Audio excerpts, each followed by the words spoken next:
I would download that for free. There you go. There you go. All right, here comes the intro.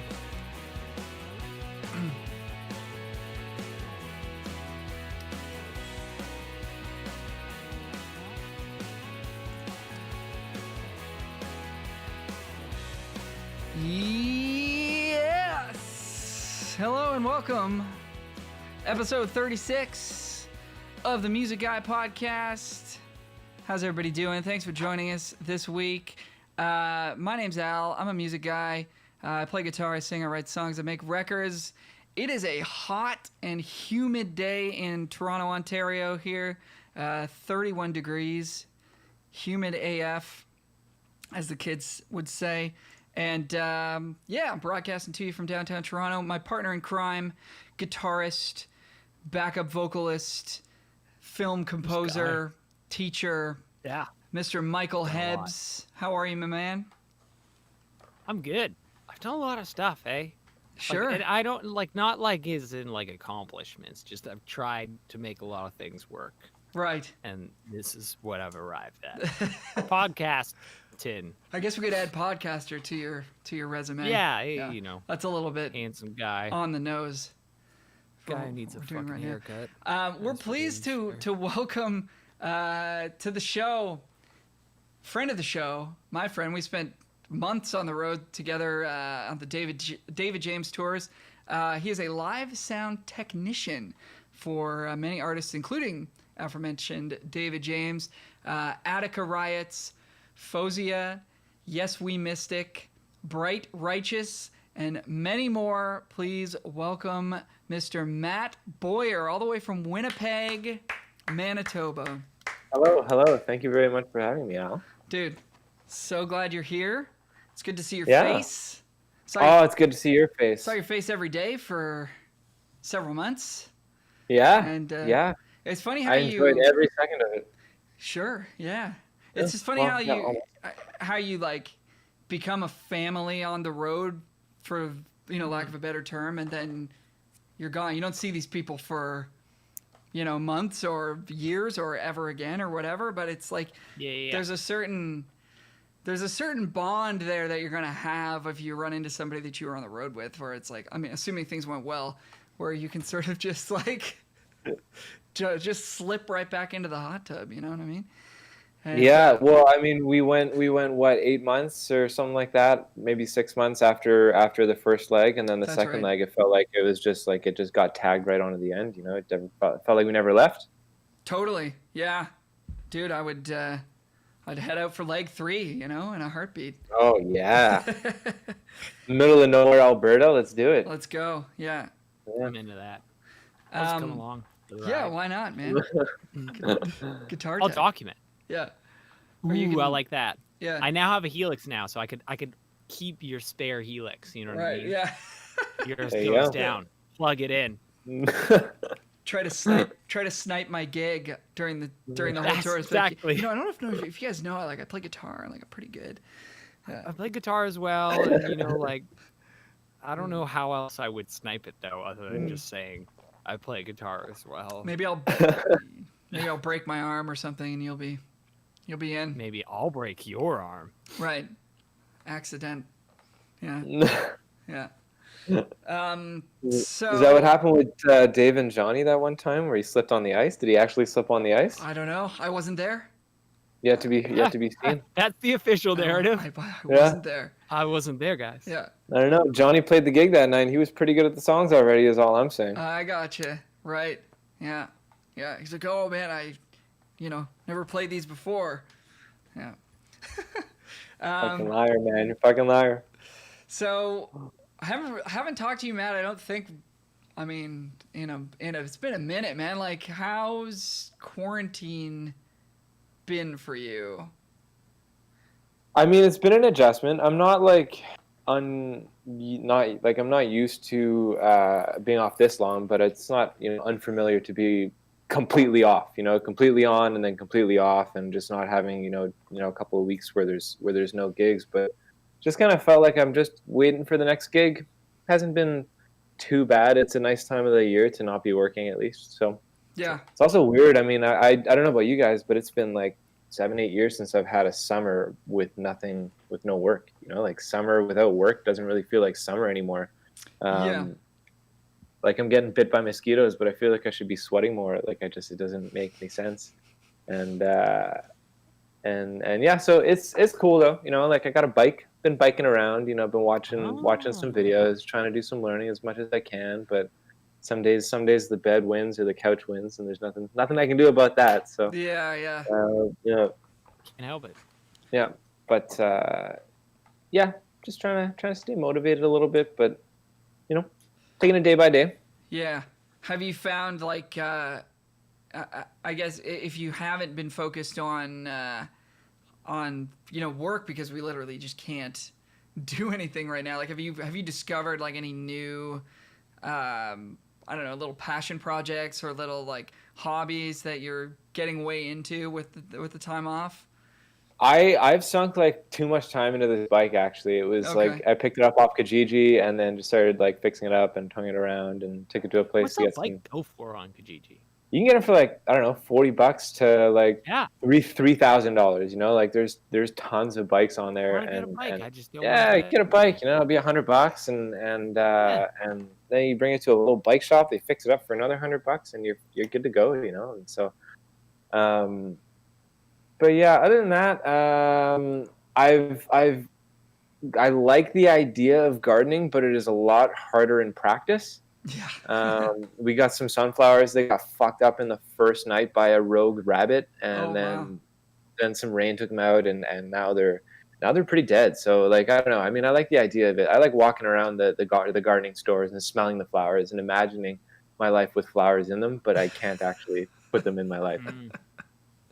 We've got like 2 of these planters that we just bought from Lowe's for like $30, and these little hanging brackets from Canadian Tire. Just stick them on your patio railings. We don't have a lawn. I'm in like a townhouse condo, so it's like we've got our little terrace. We've got the railing. Just plop them on there. There you go. Now you got a garden. There you go. Don't forget to Don't forget to. I'll keep the rabbits up, but water them. not the raccoons.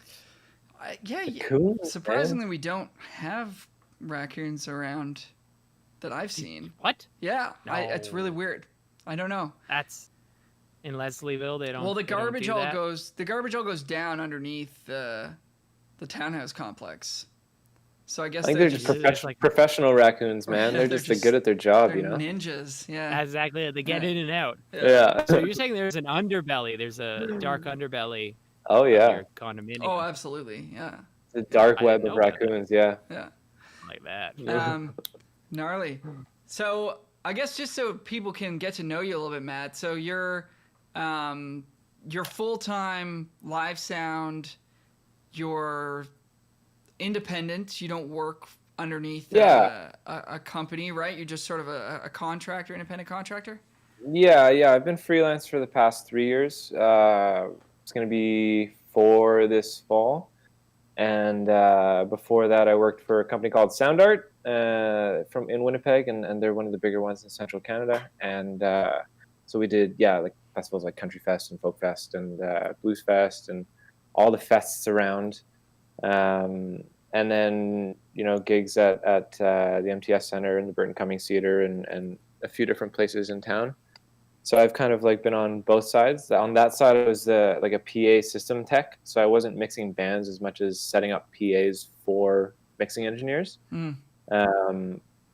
And I liked it. And then some bands who I would mix like locally enjoyed the way that they sounded when I mixed them. And they asked me to mix them further and take them on tour and do stuff like that. So I kind of started doing that. And yeah, made the transition, and it was sweet. It was kind of scary at first because it's like, it was a great, Sound Art treated me great. Like they had me on like Monday to Friday, 9 to 5, and then gigs on top all year round. Mm-hmm. So in January, February, when the gigs are slow, like I still had 40 hours a week that I could rely on. So it was great, and I could just go pick around the consoles, and learn how they work or take whatever apart and put it back together. And and sometimes we just watch TV and fix cables. Like it was pretty great. And then I started touring more and didn't have time enough to devote to them in the summers, and I've been doing more touring and one-off gigs, and the freedom of being freelance is awesome, and being your own boss is awesome, but like the responsibility of being your own boss sucks sometimes. Sure. Like I don't have to deal with this shit. Like taxes come around, I'm like, I don't want to do this, or just like I don't want to like book my own work, but I want to have work. Like I just don't want to feel like my own pimp, Like, it would be nice. It would be nice to have somebody doing that for me. Yeah. That's a good way of putting it. Yeah, there's something awkward about selling yourself. There's something that doesn't feel, I don't know, comfortable about that, right? It doesn't feel right. Yeah. We all like none of us like believe in ourselves, so when we're talking to other people, we're like, I'm it feels like you're lying to be like, I'm good. Yeah. It feels like, I don't believe it, but it's just because I have low self-esteem. It's not because I'm not good, like. Right. But yeah, what was the name of the thing that Kevin Dietz was talking about? The Dunning-Kruger effect? Yeah, that's right. The more you know, the less you feel you know. Yeah, like the imposter syndrome, right? Yes. Yeah. Totally. So what is like, if you can describe for folks, like what does a typical gig look like for you now? You usually work by yourself, right? So me or one other tech now, because now I transition from like bringing in the PA and setting it up and hanging it or flying it or stacking it and getting it all good to go for the show. Now I work in venues where the PA is already there, so I'll walk in either as a front of house tech or a monitor engineer, and I'll work at, there's like a 700 cap club, and they'll do a lot of shows, so it'll be like 3 bands, like a typical show. Mm-hmm.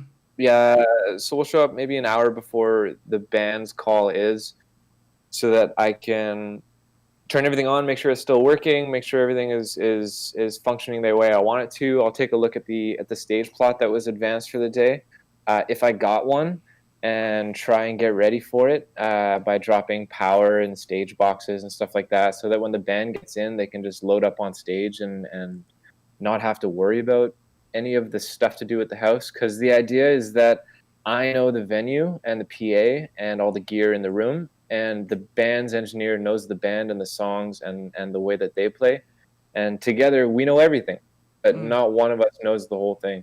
So if he were to come in and try and turn a PA on in a room that he doesn't know, he probably could.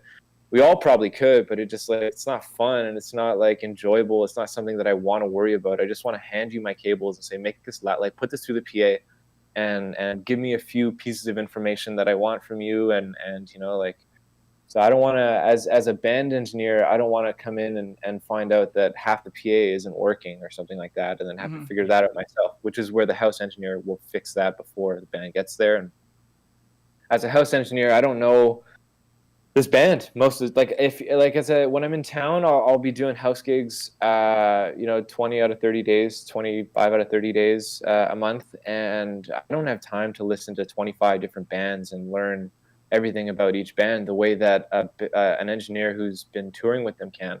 I just don't have the time. Like, I can listen to a few songs on the way to the gig, but that's basically it. Like, I don't know the intricacies of like, oh, the drummer fucking wails on this song, but this one he doesn't so much. So like, I have to I need to compensate for that, or have that in the back of my mind. So it's nice, because that way, it's a good team. And then so on the monitor side of things, there's if I'm in there as a monitor engineer, I'll set up the stage if it's wedges or in-ears, and get ready for the arrival of the gear that they're bringing, or set up whatever gear we need, and just sound checking, helping the band get set up and their gear out of the van onto the stage, get them wired up and mic'd up.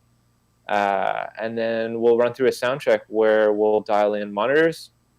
And you guys know this, but we'll dial in monitors for the guys on stage. And as that happens, the front of house guy will pick off little pieces and hear what he needs to hear and make sure it sounds good through the house. And then, run a few songs. And then once the band's done, they'll Well, I mean, one of two things can happen. They can be like, okay, we're done, and they'll go to the van, or they can fuck around endlessly on stage for hours, you know, and put our whole day behind. It never seems to be anything in between. It's one or the other. So yeah, it's so yeah. I mean, in theory, once you get everything you need on stage, then you peel off your stuff, and the next band sets up, or you know, every day is different, which is one of the things that I love about this job. So it's never one for routine. Like even the Monday 9 to 5, Monday to Friday 9 to 5 at Sound Art, like every day at the shop was different. We were just doing different projects, or it was all audio related. But shows are cool because, like, I mean, a band will come to Winnipeg once every 18 months, once a year maybe. But like a lot of the time, it's just all different. It's all new, and it's helps you keep your brain working and. Yeah, so get soundcheck going, and then go for dinner, and then put on some house music, and then do soundcheck in reverse order. Because like what'll happen is we'll do the headliner first, and then the middle band, and then the opener, so that we can leave everybody set up, and then the other way. So yeah, headliner, middle band, opener, and then opener, middle band, headliner as we peel back the night. Right. And yeah, in an ideal world, that's the way it goes, and everybody's happy, and then at the end of the show, everybody gets out, and like as the bands peel off, yeah, in an ideal world, as the bands peel off, they load up their stuff, and they peel off and load up their stuff, and load up and peel off their stuff, so there's no like big pile of gear at the end of the night that we have to worry about. But it's not always ideal, and that's fine too. It's all rock and roll. Like at the end of the day, it's just music. At the end of the day, we're there for music, man. Like we're there to have fun. We're there to have a good time. Yeah. And give the crowd a good time. So we can. It's really easy to get caught up in speakers and microphones and gear, and like, oh, I just like it to be this way. But at the end of the day, like we're there to give the crowd a good time. Good experience. Yeah. That's what it's about. Yeah. Yeah, and I mean, as funny as it is, you say, like, yeah, the band just screws around on stage for like an hour or in soundcheck or whatever. But man, like I remember the first several shows of the tour that you and I did, and David and the guys, it was like you were down to spend the time and the sound checks when we had it, especially early on, to dial things in, because when you're doing a tour, there's so many details that you can get right, like as the tour goes on, you're like, okay, now you know where all the guitar solos are, where all the moments are when you maybe want to like stick an extra reverb or delay on the vocal because of this moment, or you're going to gain this down here or this down there, and just like, and from the player's side too, it's like, how can we get this right? How can I tweak the tone of my guitar so that it sounds better for what you were trying to do? And there was a lot of like give and take, I think, of detail oriented stuff, and I think it's a really important part of the job that you do super well that I think gets lost some of the time with guys who are maybe just a little bit disillusioned, right? Yeah, well, I mean, I appreciate you saying that, man. I think it's just important to remember what the big picture is, because a lot of guys can get wrapped up and think that like, oh, like said soundcheck was for half an hour and you guys are running over and blah, blah, blah, blah, blah. You can get all grumpy about it, but it doesn't really change the fact, and nobody wants to be around that. I think I think that like people enjoy touring with me because I'm like easygoing. I'm a good hang, like I'm easy to get along with, and like that's I only spend 10% of the time working behind a console.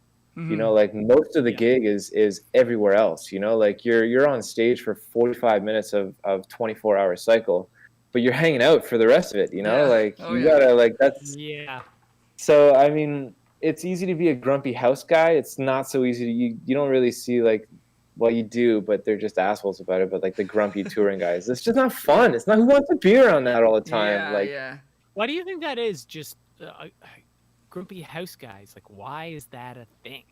Because they like spent 20 years in the same venue and they just never progressed like they thought they would, and they see these young bands coming in and out and moving on their way up, bright-eyed, bushy-tailed, and they're like, fuck you guys. I remember when I was like that and I was supposed to be this big thing. Or maybe they're just having a bad day. It could be any range of things, but a lot of the time they have to put up with shit. Yeah, or they have to put up with shit, or they have to put up with little kids. Showed up to the little club date with a Marshall stack, as we were. Yeah, dude, that was me, man. I 100% did that. Like, I had the Marshall stack, and I did the same thing when I was younger. Yeah, Hell the sound yeah, guys yeah. we're gonna have to turn that around. I'm like, what? That's cool. Like, yeah, I'll turn it around. Yeah, I mean that's one of the things that you can do if you choose to bring one of those big heavy things, or you get the plexiglass of shame, but you gotta do something about it. Shame. Yeah. Well, I wonder, now in the age of direct guitar becoming, more and more prevalent, like if that, do you think that's going to be over? Like, do you think it's still going to be a war of like whose amp is bigger, or do you think people are just like? I mean, I certainly hope it's going that way. Like, it's so much easier to manage a direct signal of guitar if you have the right speakers for it than it is to blast it through an amp, like point it at your calves, like a lot of people end up doing. I mean, in little bar gigs and stuff like that, it's tricky because like if you don't have the PA to put out a decent guitar tone, or don't have like a monitor that you can hear your guitar in, you're kind of up shit's creek, and that's when you need a little amp. But the more and more things progress, like it's getting unreasonable to carry an amp around. Like, Al, you and Mark did the whole run with just those little pedals and worked fucking great. Yeah. I Especially mean, we were lucky enough to have ears and a rig that we were carrying around with us, so it was nice in a sense where there wasn't really much tweaking every day. As much as if you're going and doing one-off gigs or bar gigs or here and there. If you have any amount of time, it's really easy to dial in. It's just a lot of people don't feel like spending the extra time, But once it becomes normalized, people are going to see it more and more around. You're seeing more pedals come out. You're seeing better pedals come out. I remember trying to jam along to my computer like 10 years ago, and it was like almost fucking like it was impossible because of the latency and and now. There's a little, like a little guitar rig dongle that goes in your phone, and it plays, with almost no latency. Like it's pretty good. Yeah. And so like that's just the way things go, right? So it's gonna get better. It's gonna get cheaper. It's gonna sound better and be simpler. And I mean like the high end stuff too. Is phenomenal, like the stuff that you can do with it, like the Helix and some of those the Kemper and stuff like that. Like those are some really powerful machines, and for touring touring grade shit, and that stuff is great too. So I can't see it going back. There's just so many pros. I can't see it moving back towards amps, except for like tone purists and people who hear the difference in a intimate way. Like if it's a guitar show, they'll probably have a guitar amp, Also I feel like legacy artists, like Will's my brother plays for like a man, oh god, who is it again? Amanda Marshall. Yeah and like she's older, right, and she's gonna want an amp because that's how she they like amps for sure. And I mean that's a thing too, and we've had this chat as well, as just like if the artist says amp or no gig, then I'm gonna bring the amp because I want to play. But I've yet to run into that situation yet. I only played acoustic for Amanda's gig, so I don't know if I'm gonna have to bust out the Fender for if they want me to do any electric stuff ever. But I would. They never said that thing to him, they were never like, oh, you got to bring an amp, but he just sort of assumes, like that's what she's used to. She's used to a guitar player with an amp. Also too, like when you show up to like the rehearsal factory or whatever, like it's not a good system for direct guitar too, right?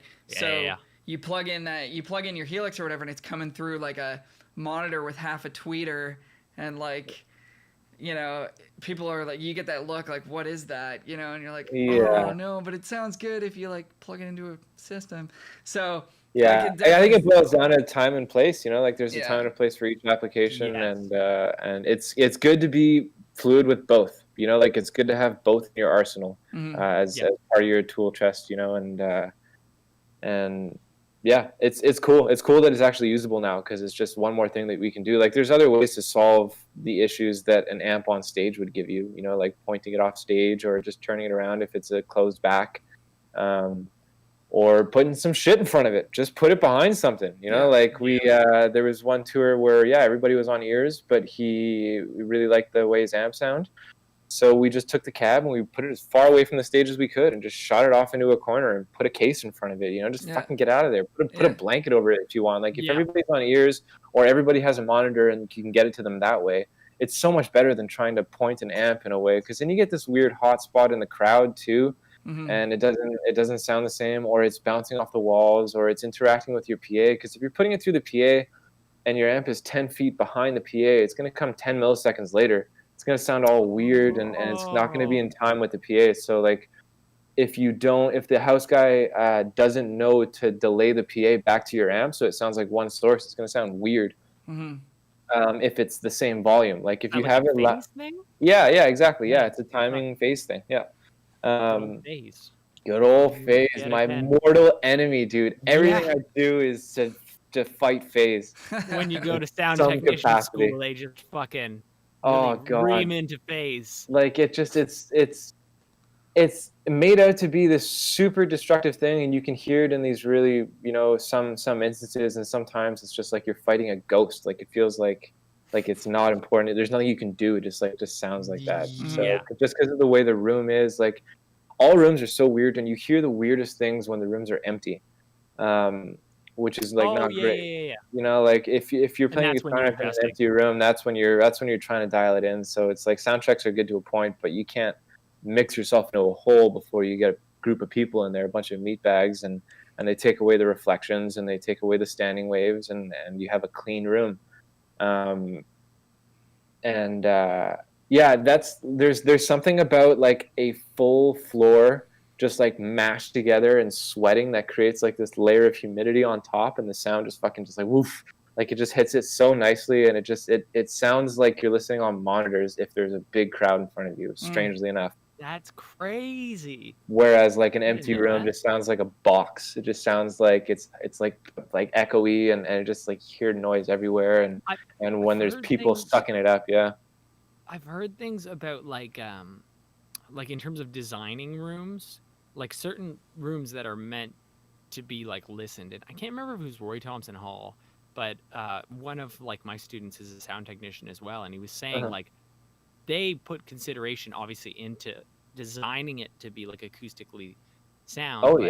The guy who's like the architect was like, that was not his specialty. He was mostly considering like, I need this building to be that and this, and like I like this shape, you know. And it's like and that's the way the cookie crumbles a lot of the time. We just don't get this shakedown when it comes to consideration. So they'll hire there's you know, acoustic people who you can bring in, and they'll baffle your walls. They'll put things up in the ceiling to deaden, you know, your RT60, like the amount of time it takes for a sound to disperse over the time.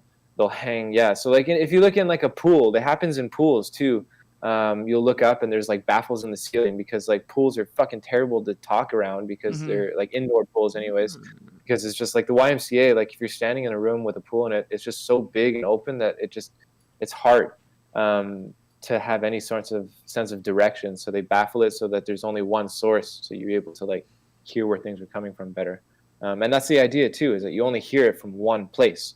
You only want to hear you only want to hear it coming from one place. I mean, a lot of the time, like with drums and amps, like it is technically coming from two, but that's one of the things that a lot of people don't spend the time to do, is matching up their time. If you're pumping up a snare drum and it's out of phase, it's not going to hit no matter how hard you if it's in a room that is like, you know, 100 feet long and or 80 feet long, and it's a tiny little cloud, then you hear the fucking snare on stage really loud.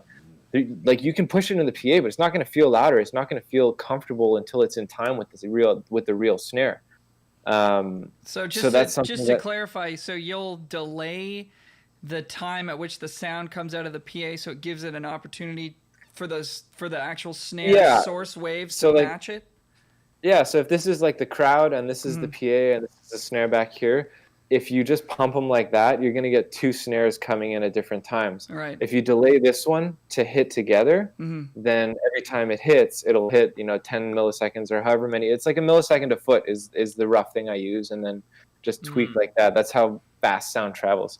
Can most PAs or mixing consoles do that, or is that sort of a higher end thing? On digital consoles, it's more and more common feature. Analog, there's no real way to do it unless you have like an outboard piece of gear. But analog consoles are getting phased out with the cheaper digital consoles, and even the cheaper ones have output delay and input delay. Because there's a couple of ways you can do that. You can take your whole PA and delay it back to your backline. So you can take the entire PA and delay it 10 milliseconds and bring it back. I've seen people do that and get good results for like a guitar heavy band. If they're trying to match it up to the guitars and the drums and the bass and everything like that, they'll just physically push the PA back. Not physically, but like with time. Mm-hmm. And then another way is to just delay your individual sources as they need it. You don't need to do something drastic to everything if you don't feel like everything's gonna benefit from it. If you just maybe creating more problems than solving. If you're only having problems with your snare and your guitar, you don't need to delay your everything. You don't need to delay your keys and your vocals and everything because you just don't do it. You don't need to. Mm-hmm. So just if you have input delay and you can affect just like the single channels, then that's an easier, more precise way of dealing with some time issues. And it really helps drums punch at lower volumes. So you don't need to have it loud for a floor tom to actually hit your stomach. It just needs to be in time so that you don't get two attacks and things are feeling floppy and weird. Mm. People like that. People like not having it too loud. It doesn't need to be loud. It needs to be like impactful, but impactful and loud are not the same thing. And they often get, How much does that time delay come into play on like a stage like a big outdoor festival stage like Boots and Hearts or something like that? Almost none. Like it's only really when you're hearing two sources of the same volume, that's when you get phase issues. Right. Two similar sources at similar volumes is when it starts to do like just like weird, like just you start to get a hollow tone. It loses its sense of directivity and it sounds kind of like it's in your head or like just floating around. Right. But on a big stage where you're not hearing that amp, there's nothing like that. And then you start moving to your phase within your microphones. So that's when you would go into your individual channels for drums. And I like to line everything up to my overheads usually because that's the thing that's picking up the entire kit. So the snare microphone in a similar concept, the snare microphone is only 3 inches away from the snare drum, but the overheads are 6 feet away or 4 feet away. And they're picking up the same snare. They're picking up the same snare signal. So it's going to get there at different times, and they're not going to play well. So the snare and the tom mics, sometimes if you're not gating them heavy, and all the cymbal mics, they're all picking up the snare. They're all picking up. And the snare is just like an easy clap. It's just an easy clapper to kind of time everything too. So you can delay everything, and you can measure how far everything is from your snare drum, and then time appropriately. Cool. I've never heard of this before. Yeah, so like it's a nice way because it'll take if you're actually more in a studio setting, you can hear this like if you're just in the studio more, but like live settings like little bars and clubs, you don't hear it. You can't hear your cymbals because you're not putting a lot of cymbal mics on. Like you're just not getting an isolated sound. But once you have an isolated sound that's building from your overheads, then your timing between the microphones starts to become it becomes a issue or something to be considered anyways. And I find that, like spending the extra little bit of time to try and see if things are out of phase because there's a lot of microphones, on a Boots and Hearts kind of stage, you'll have, 10 inputs of just microphones coming from the drums and they're all within 6 feet and they're all pointed up and down and sideways. So it's worth it, even if you're not attacking it with some theory, just to go in and flip the phase on mics as you're adding them, seeing if you're actually adding or taking away. Like if your snare bottom mic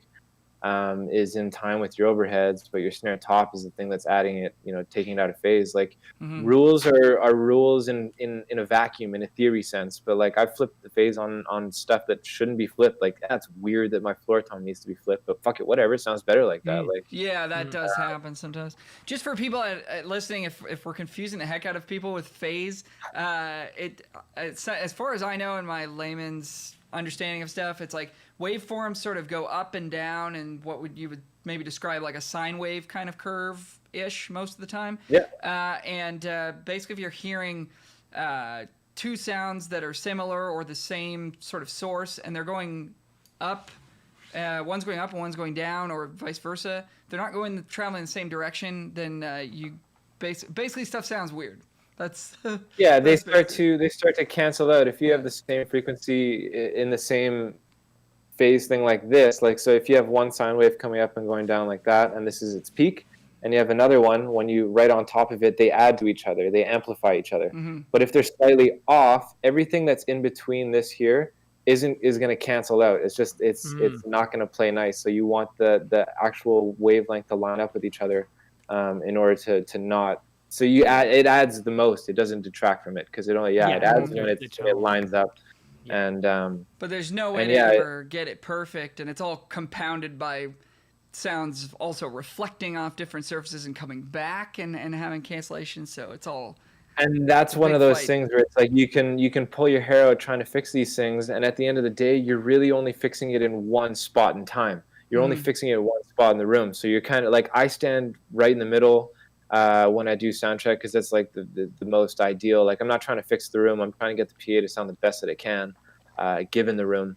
So I'll stand in an ideal situation. I'll do my mix, and then I'll walk around and see if there's any sort of like anything that I need to compensate. You know, if anything I need to just, you know, okay, well, I can't have the snare this loud because by the stage, the front fills are fucking killing me. Like, I got to pull it down a little bit. Or if I don't have the control, like a lot of the time as I've toured mostly, like I've done nicer, bigger tours as an opening act mainly.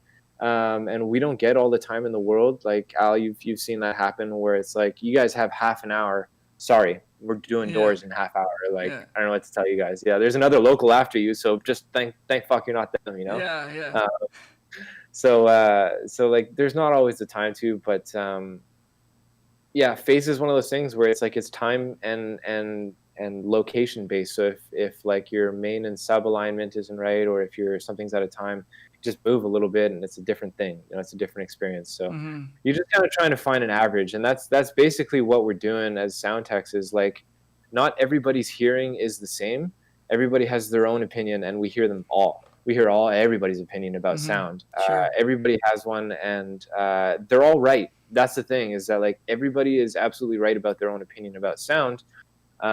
Because it's also subjective. Like I'm trying to find an average of what everybody's going to enjoy.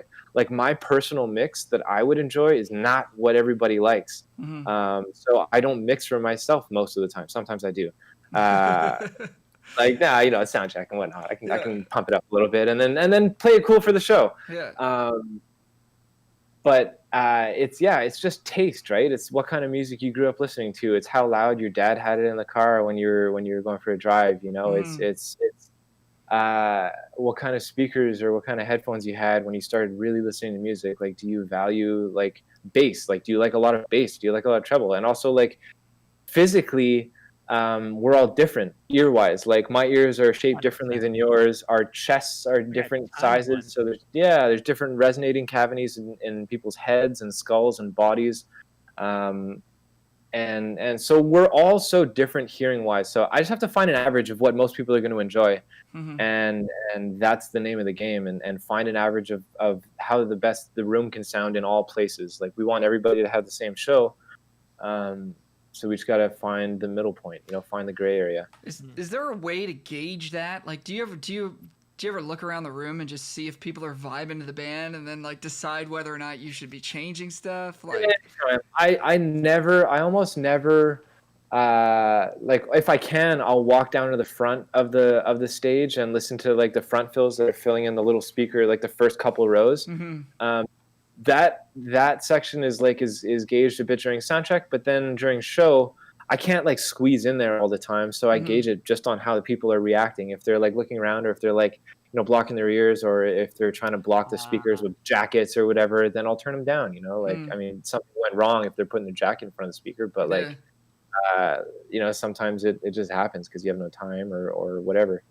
But yeah, it's like all, at the end of the day, it doesn't matter from like what I see on my console, what I see on my screens or anything like that. If the crowd isn't having a good time, I fucked up, or somebody fucked up, because that's what the goal is to give the crowd a show.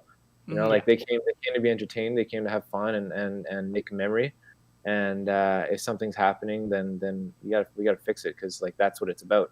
It's not about, you know, my recording or whatever. So yeah. Fair enough. Yeah, vibes are important, man. Vibes are the name of the game. Vibes, yeah. Vibes only. Yeah. And I mean, also the band's experience too, in terms of, I mean, it depends on which job you're doing, obviously, too. Like I have a limited amount of like sound gigs I've done for people, and I'm usually doing front of house and monitors at the same time, which is obviously like a whole thing. But you know, like from the monitor side of things, I mean, if you can get that feedback from the band, like, yo, I've never heard myself better, then that's how you're gonna get the next gig. In terms of monitors, right? Or just like, I mean, being ready for a monitor change is huge. I mean, I remember like I was doing a monitor gig one time, and it was in the middle of the show. There was an acoustic guitar that hadn't been used, but I had been watching the show. The guy he grabbed the guitar, he went to center stage, and he started playing the acoustic, and immediately I knew it wasn't loud enough. I just heard it on stage. I know what he had been hearing for the rest of the night, so I felt like it was a little bit quiet, so I didn't wait for him to look at me. I got my console ready to turn it up, and I had my finger on the fader, and then he was playing, and he kind of just like moved his head like that, and I just instinctively knew that that's what he wanted, so I pushed that fader up, and then he looked away, and that's it. That's all they give you sometimes. Yeah. Like literally, they'll just do this.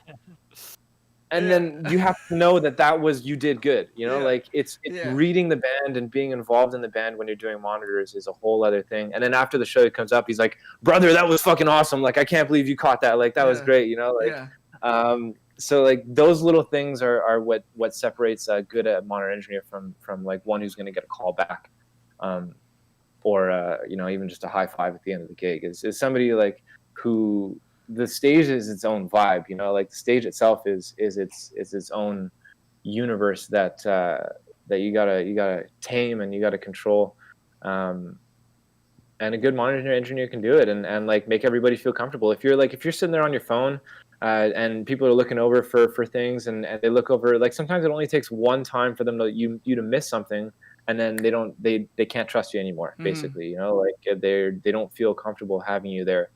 Or not comfortable, you're not going to get the best show out of them because they feel like you didn't have their back, you know, like, so you got to be watching in case they need anything, you know, like even if it's just water or towel or like something's fucked on the stage here, like when you're a monitor engineer and you don't have to do front of house, because it's a totally different thing if you're doing monitors from front of house. Like if you have the whole thing to worry about, there's only so much you can do, but it's really nice when you have the opportunity to get tied into the band like that and feel like you're part of that, just that energy on stage, because pretty important to hear yourself. I mean, you guys know, like you gotta hear it. So it's good when it goes right.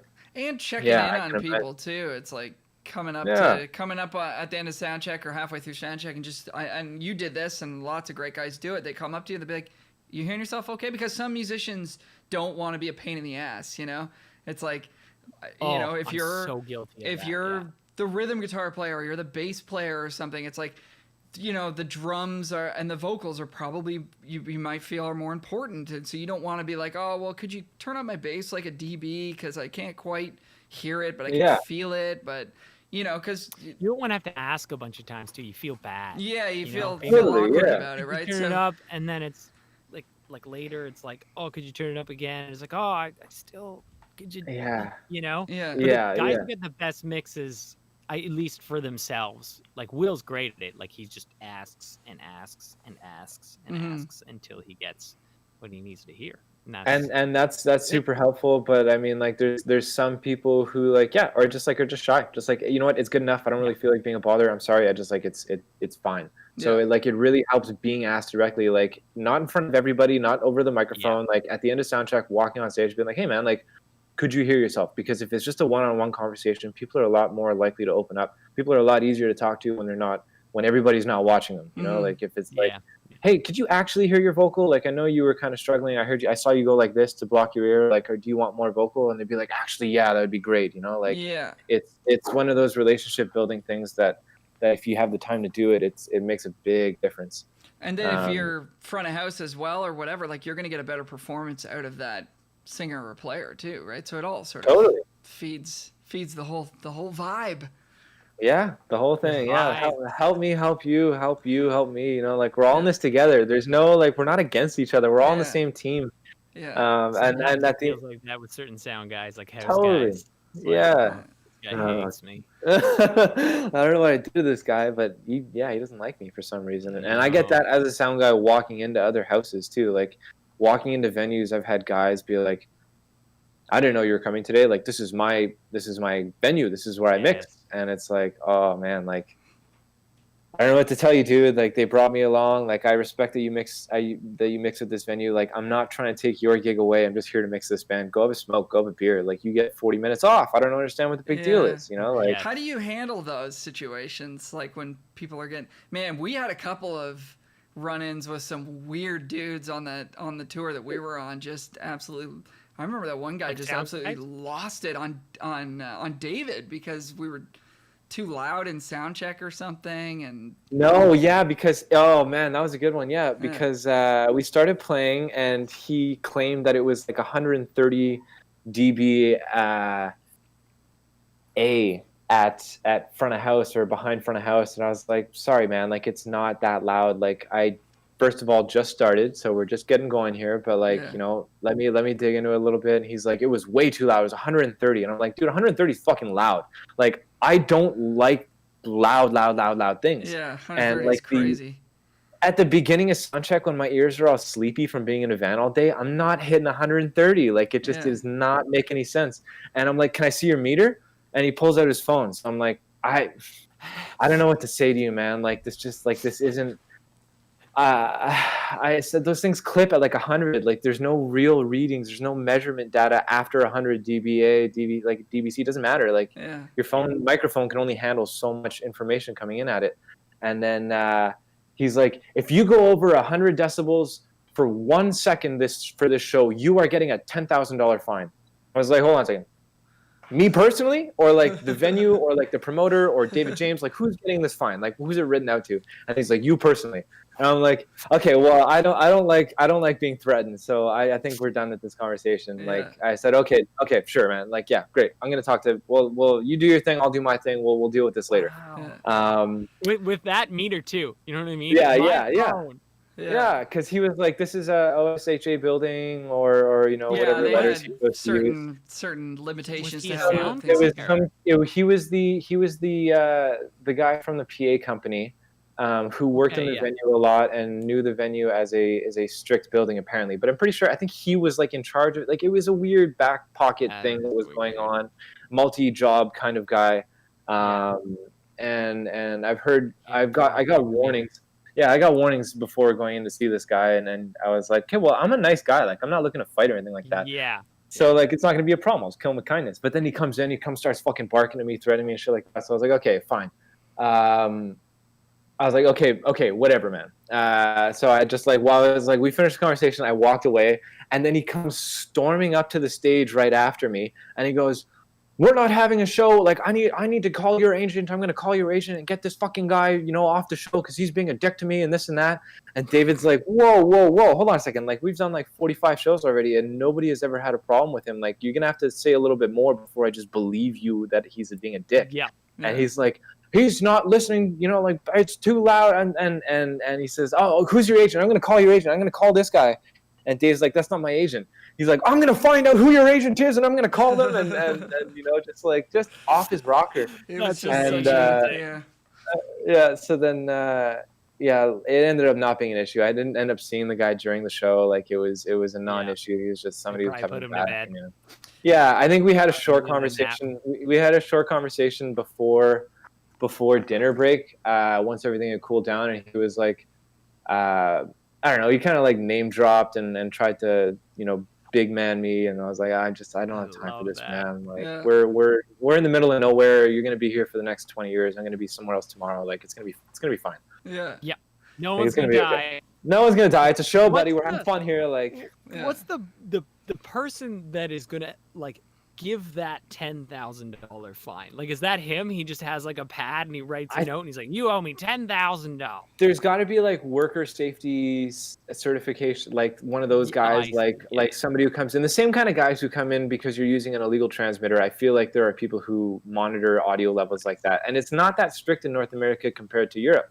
Like in Europe, they have hard limits on festivals. They use real measurement systems, though. That's the thing, is that they use real measurement systems taken over the entire span of your set, and you have an average that you can't go over. So I've heard of bands who will say, in between songs, everybody in the crowd do not make noise, because the crowd, as you have heard or experienced, is often a lot louder when they want to be than the PA can be. Yeah. So when the crowds were coming in and cheering for 30 seconds at 110 dB, it was throwing their average off. So it was a metal band who were like, listen, we want to be loud, and you guys can't be loud if we want to be loud. So between songs, don't cheer. And it was totally silent in between the songs, and it was enough to bring their average down so they could have the rest of the show louder. That's funny. That's bizarre. Yeah, but they are pretty strict on that side of the world with regulations about sound level, and it's important because I mean, like, it is permanent damage that we're doing. You know, like it's damage. Oh, dude, I've had tinnitus for years at this point. Yeah. Have you ever heard of the Calm? This is like wacky out there shit. Like I don't think it's real, but I saw an Instagram ad. It's these little headphones, and they like plug a part of your ear, and it's like it avoids like you hearing distortions or whatever. Yeah. Have you heard about this before? I've seen the ad. I think I've scrolled past the ad. Yeah. I think it's earplugs, right? It was just funny. Yeah, there's a lot of stuff out there, and it's funny because I get a lot of targeted ads for audio equipment as like from my search history, and none of it is real. Like, it's all like, this is fake. Like, there's no way that this does what it says it does. Like, this is just baloney. But do you have recommendations on like in-ears and stuff like that? Like, in-ears are one of those things where it's like I have a pair of JH Audio in-ears that I use. I got them like 5-6 years ago, and I paid like almost $2,000 for them. Like because I was using them every day during the summers, and I needed them. They're molded and they're nice and strong and have 8 drivers per side. Like they're good fucking in-ears. But it's more about like your application. Like if you're only using them once a month, the generic Shure buds are fine. If you're feeling like you're not having an issue, it's like when you feel like the stage is becoming too loud and you're not getting the separation from your ears, then you're going to want to move to a molded thing. I've never had any problem with like the Shure 215s or 315s or any of those lines. Like they work great if people want to get into in-ears and they don't want to just buy custom molded ears without trying them, because like it's a whole different world being on in-ears. It's a whole different ballpark, and a lot of people can't get used to it. A lot of people don't like it until like a year in, then they start to like it. Then they're like, oh, okay, I just needed more crowd mics, or crowd mics at all help a lot of the time. Like people feel like they're just like in their head and they can't feel the audience, and they don't like in-ears because they feel separated. A crowd mic, like a 57 on a stand in the middle of down front center, is what I did for one band, because there was a bunch of gear there anyway. So I just popped a 57 and pointed at the crowd, and it helps bring the room in. It helps tie you to the crowd. So like there's little things that you want to try to make sure that you like them first. But once you go molded, it's more about like customer service. Like if you have somebody who's local who makes high quality, because you want to be able to get them repaired. They go in your ears, they get sweat on, they get wax in them, they get tossed around in backpacks if you're not super careful with them, and it's kind of hard to be all the time. So you want to be able to fix them. You don't want to have something that comes from Europe, even if they're the best, and then have a 3-week period where you don't have in-ears while you're waiting for them to get fixed. Like there's a guy in Calgary, Plunge Audio. Simon at Plunge Audio is I've heard super reliable and really, really great customer service. And like fast. Like I've heard guys just like overnighting stuff back and forth, and him being super responsive, and his team, and so I mean it's all about what you can get value out of. Like if you're not using them that much, you don't really need to spend $2,000, $3,000, $4,000, $5,000 on in-ears. If you're using them every night and you're pulling them in and out, and you like the you're going to use them, get the molded ones. You're going to notice a big difference. Even just putting them in and taking them out.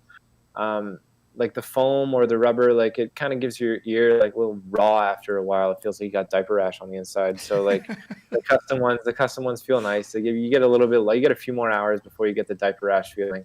And yeah, it's that's nice. True. The comfort factor is huge. Yeah, that's almost worth it alone, just to be able to take them out, put them back in, and not have to wait for the foam to kind of like open up again. Is like, it's nice.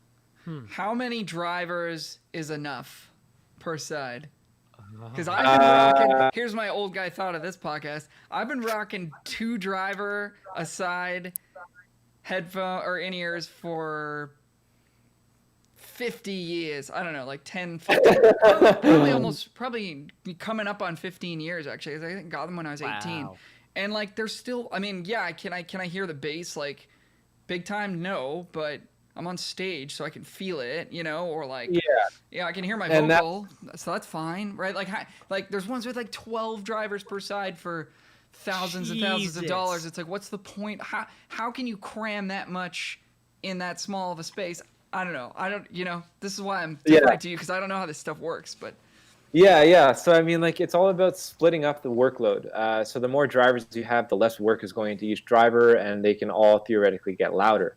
Right? They can all handle more if you split up the job that it's only doing, so 12 driver ears will have 4 lows, 4 mids, 4 highs, let's say, in a really easy example.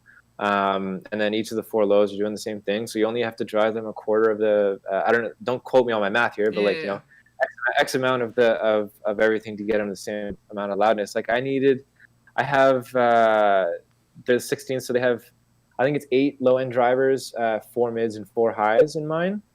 And I chose to go with those ones because I was standing behind subs a lot of the time in monitor world, and I was fighting with the PA. I was standing right next to them, so like the PA sub was really loud, and I needed to hear mine separately from that. So I needed the isolation, and I needed the power to get over the stage volume when you're like underneath and beside a PA, because that's where monitor land ends up being a lot of the time. It's just tucked off. If you're on stage, basically it's like until you feel like they're not doing what you want them to do anymore. Then pump up your drivers, or it's in-ears are one of those things that's tricky because you can't try them. It's not like you can get 5 demo copies made and try them all and then be like, I only like these ones, and send all 4 back. Like I wish, but it's not the way it works, right? Yeah, with the customs. Well, even with the universals, once you put them in your ears, can you return them? I don't think so. Ooh. Not right now, that's for sure.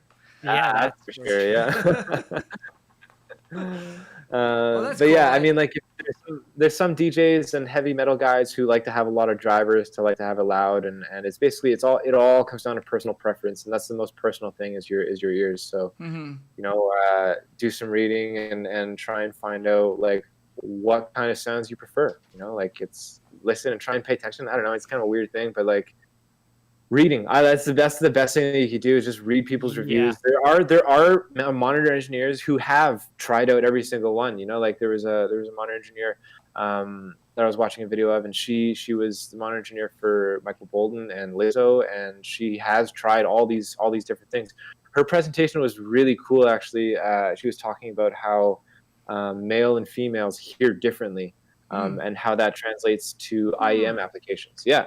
Because she had done monitors for Lizzo, and then also for Michael Bolton. So she had like 2 direct experiences of like, I see, and she also dug into the science and did all the research, and it was fascinating. It was really cool.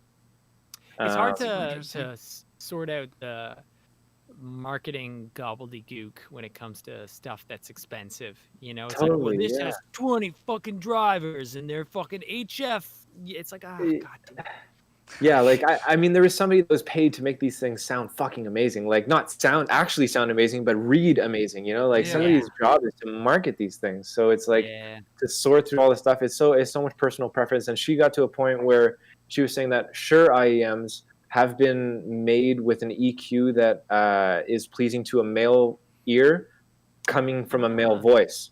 So it Sexism, has a, well, I mean, it's just been men testing and making these things with these companies for however long. So it's like, it just naturally gravitated that way. But Sennheiser apparently has a more neutral curve. So she says she prefers Sennheiser for females, and Shure for males, because that's just the way they shake down. So she has like, so there's definitely something to be said about, there's people who out there who have heard them all and like, you know, write reviews and stuff like that. So definitely do your reading before you get customs, because like you can go back from them, but it sucks. Oh, I know a dude who bought the same ones as fucking Adam Levine, and it was an American company, and they broke within the first month and a half, and he had to send them, and it was $600 to repair them, and then 5 months later they broke, and the same thing, and he actually ended up getting Plunge Audio after that. Just because of the fixing factor. Yeah, the fixing factor is huge. I've been pretty lucky with my West Tones. I've had to send them, and they're a company out of Colorado, I want to say, like American company. Oh, shit. And I've had to send them down twice for, you know, reasonable repairs, like the two little metallic prongs, or actually, sorry, the sockets for those in each of the ears got sort of worn out over time, and the cables were falling out. So, you know, they had to fill those in, and then another time it was like, I don't know, they repaired the drivers because they were old, you know, and they've been pretty good with the turnaround time, and you know, I don't think they're ripping me off or anything. So but I think the Canadian companies, if you're from Canada, I think you guys are totally right. It's like you want to be closer to the place where you get them serviced, right? But in terms of American companies, West Tone's been good to me, so. Hang on. I've always like, I'm waiting for another artist to like need in-ears, and then just jump on that with them and try and get an artist deal, and just, hey, like get me a pair too, you know. Nice. Like I need to get the same as you. Like it's nice if you're a monitor engineer, you'd want the same ones as your artist. It's not the end of the world, but you would want to hear the closest thing that you can to what they're hearing. So that's the next thing that we were going to ask about. And this is a big thing for me. I'm fucking beta as fuck. What are your biggest pet peeves with musicians, or what are things that we can do to make shit easier? Like, one, for instance, you know, direct in, I'm so fucking on board, just because it adds so much flexibility for me as well too. You know, not bringing a huge amp, not being super loud, but stuff like that. Like, what is that stuff? So, okay, the stuff that like makes my back warm and like make me go like, okay, let's go, guys. You know, like that kind of stuff is showing up late. You know, it's simple things. It's like, it's a lot of like interpersonal stuff. Like, show up on time and have all the gear that you need. I had people ask me for a strap for the guitar and then give me attitude when I didn't have one. You know what I mean? Like, like, you don't have an extra strap. Like, what do you fucking mean I don't have an extra strap? Like, how do you practice? Like, what do you, like, you didn't think that you would stand today? Like, I don't understand. I ended up getting her a chair. Like, I ended up geting her a chair, and she sat in the middle of the stage. Like, you know, bass players. That's just bass players. You know, that's just people. Sorry, I'm getting off track. So show up with all your gear. Make sure that it works. A lot of times, pedal boards will die, and that's kind of the nature of the game with pedal boards sometimes. But have spare cables and have the ability to troubleshoot what you have. If something goes wrong and you don't know every piece in your line and you can't fix it, that's an issue when you're trying to take apart stuff to fix stuff, because it's like, oh, it was working yesterday and now I don't know, it's just not working. So like, just having a solid grasp of your gear is huge. And I mean, it sounds simple, but it really isn't. Like, so many people they'll try out a piece of gear for the first time on a show, and like, it's exciting. I understand you want to, you know, use this pedal or this vocal effect thing. Like, I understand that it's exciting and cool, but you got to sort your stuff out before you come. Like, you need the adapters if you want to use it or whatever. Like, I mean, not actually, because I have those adapters because I've learned. If something goes wrong with the pedal, it's the same with, there's certain pedals where it's like, oh, this thing happens, you know, I accidentally hit this and that fucking happens, so I know, oh shit, something's wrong. Bam. You know, like, you could solve it. Just knowing your stuff better than I know your stuff. Like, if I'm going up there and I figure out your stuff better than you, that's not really that fun. Like, you should know this stuff more than me. So yeah, knowing your gear, when you're setting up on stage, just like being aware. Like, I noticed there's so many people who just like aren't aware of everything else that's going on. Like, pay attention to where you put your case, you know, like your guitar case and your amp sleeve. Like, don't just fucking put it in the middle of a wide open space. Like, tuck it against the wall. Just put it up against the wall. Honestly, walls are so friendly for gear. Like, find a wall that isn't in the way and put it against that. Don't just leave it on the ground. Or the case open kills me too. The case open in the middle of the stage, I'm like, why the fuck? Like, oh, like I'm gonna step over this thing. Like, just get rid of it. This is why sound guys become grown. 20 years of this shit, yeah. You're killing me, guys.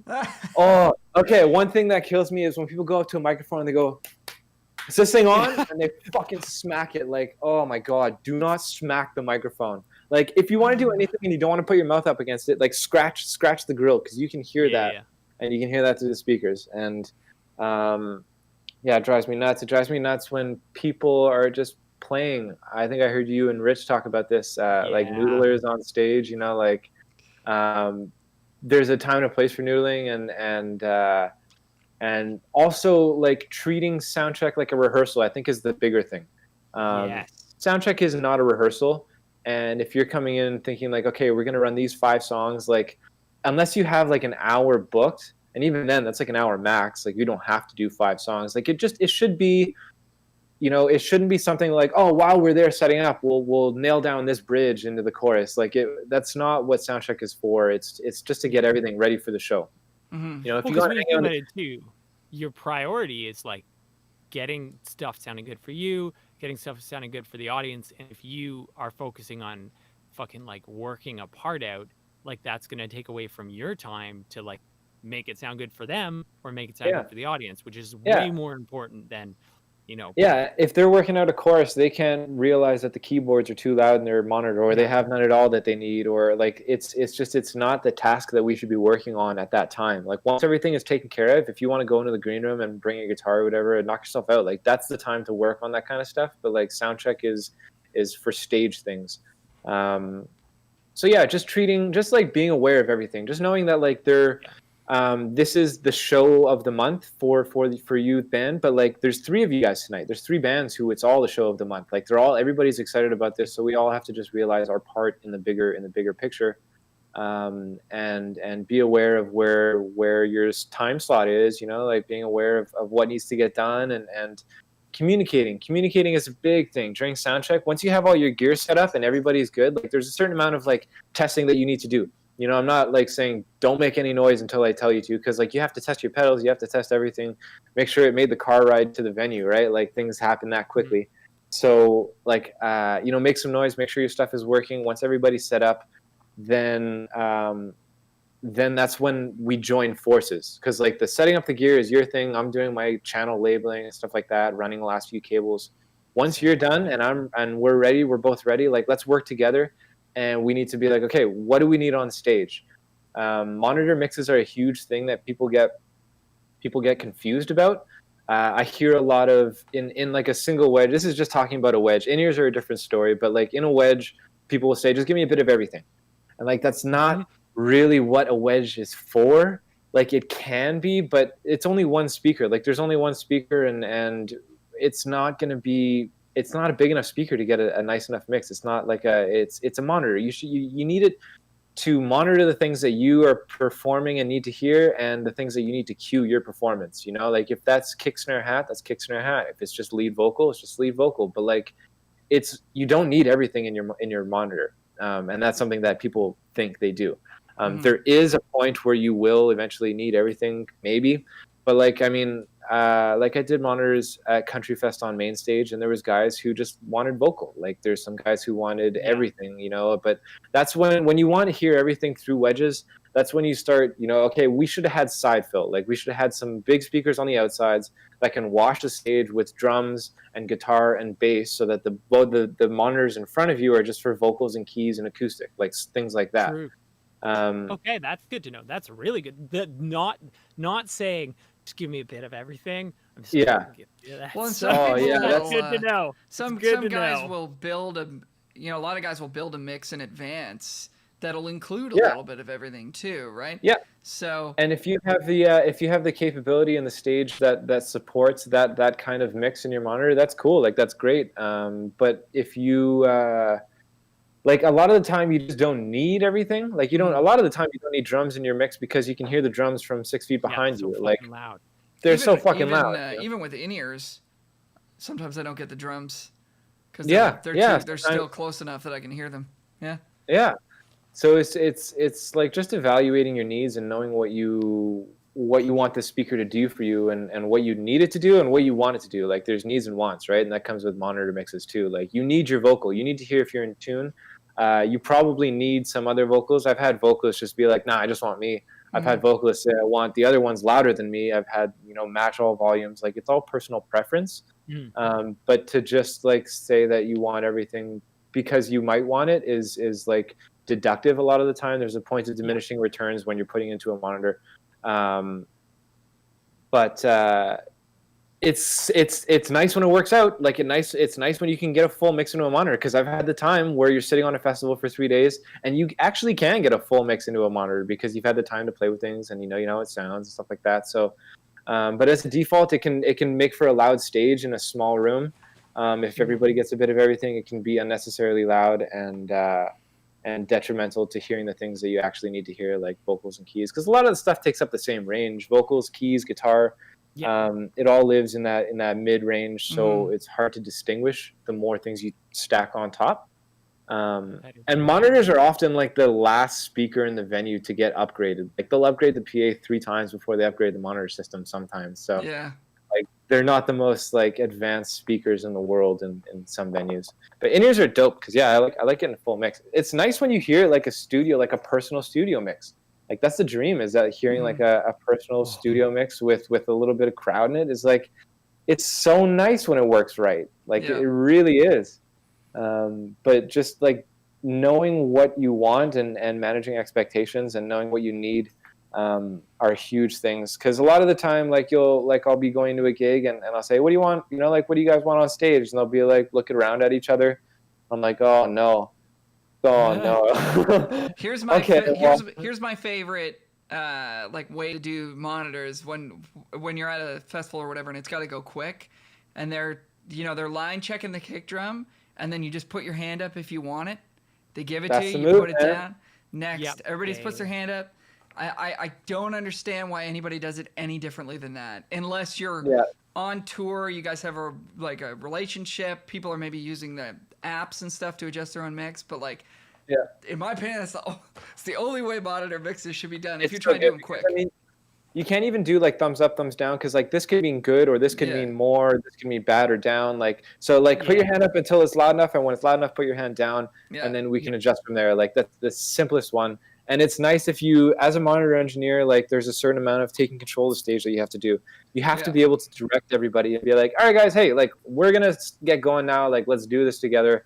It's nice when the band leads you there and they're like, all right, we're going to start sound check. Like, it's nice when the band is on that side too, but it's largely up to the stage technician to control the stage. So you just work your way through the drums and I usually like, it's nice to start with vocals. Yes.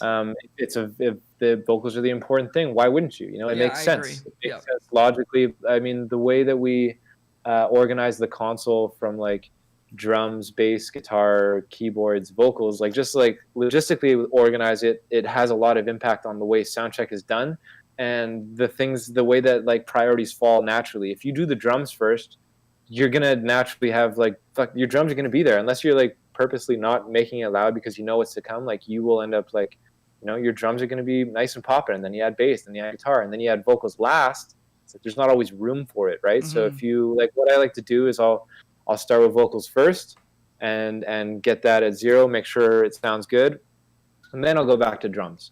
Like vocals and then drums, and then when I get up to vocals again, I'll see if I stayed within it, and if it sounds quiet, then I'll pull everything else back because I went overboard adding stuff in. Like it's like a balancing act, and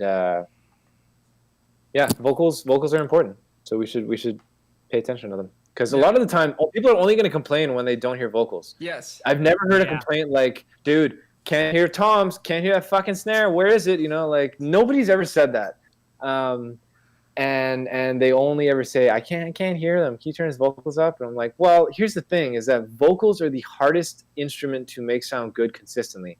They're the most wild, inconsistent source. I mean, you think about guitars and drums and everything. The microphone just sits 3 inches away the entire time. It doesn't move. Vocals, you have a changing source. You have a changing range of frequencies at different distance and angle and everything. You have different things bleeding into it. Like, it is the most wild source. It's the most important source, and it's the only fucking thing people complain about. Yeah.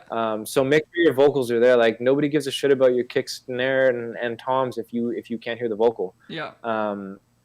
Unless it's a drum show, then get it rocking. You know, like, Yeah. again, time and place for everything. There's time and place for everything. Yeah.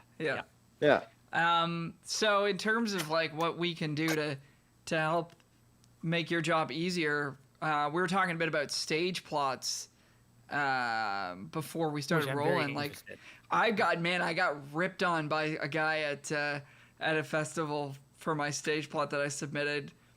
But he didn't realize. So I was standing on stage left next to the monitor tech, and I'm checking or whatever, and he says, like, either into the talkback mic or just out loud, but super loud. He's like, "Who the bleep made this stage plot or whatever? This thing's garbage," you know? And I'm standing there, and so afterwards I was just like, "Okay, cool."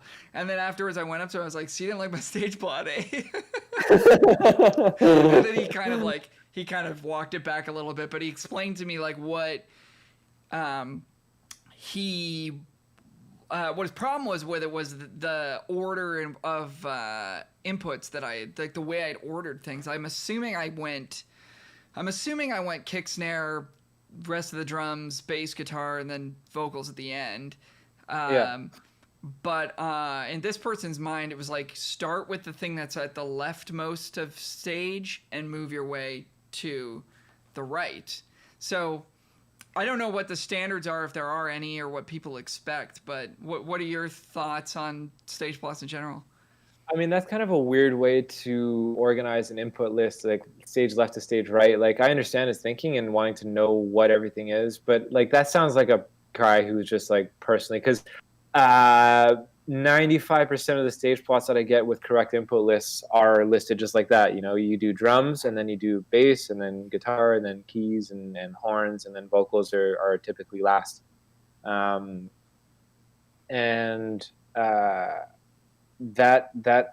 That's like, you know, a stage plot. It shouldn't be too cluttered. It doesn't need to be something that you have, you know, all these pictures of amps and everything on there for you, and like, it just needs to convey information. Like, all I need to know is like what you have on stage and what you need to hear. Like, you know, like what do you need, and what do you need from me, and what do you need to give me, is the point of a stage plot, right? So I like things that I like to see are just like clearly labeled instrument sources. Whether it's using numbers or just like names and arrows. Like, a lot of people use StagePlot Pro. It's a really good software for stage plots. And you can write down next to whatever instrument it is, what the name of it and the channel name. So like, here, hold on. I'm gonna pull up a stage plot, and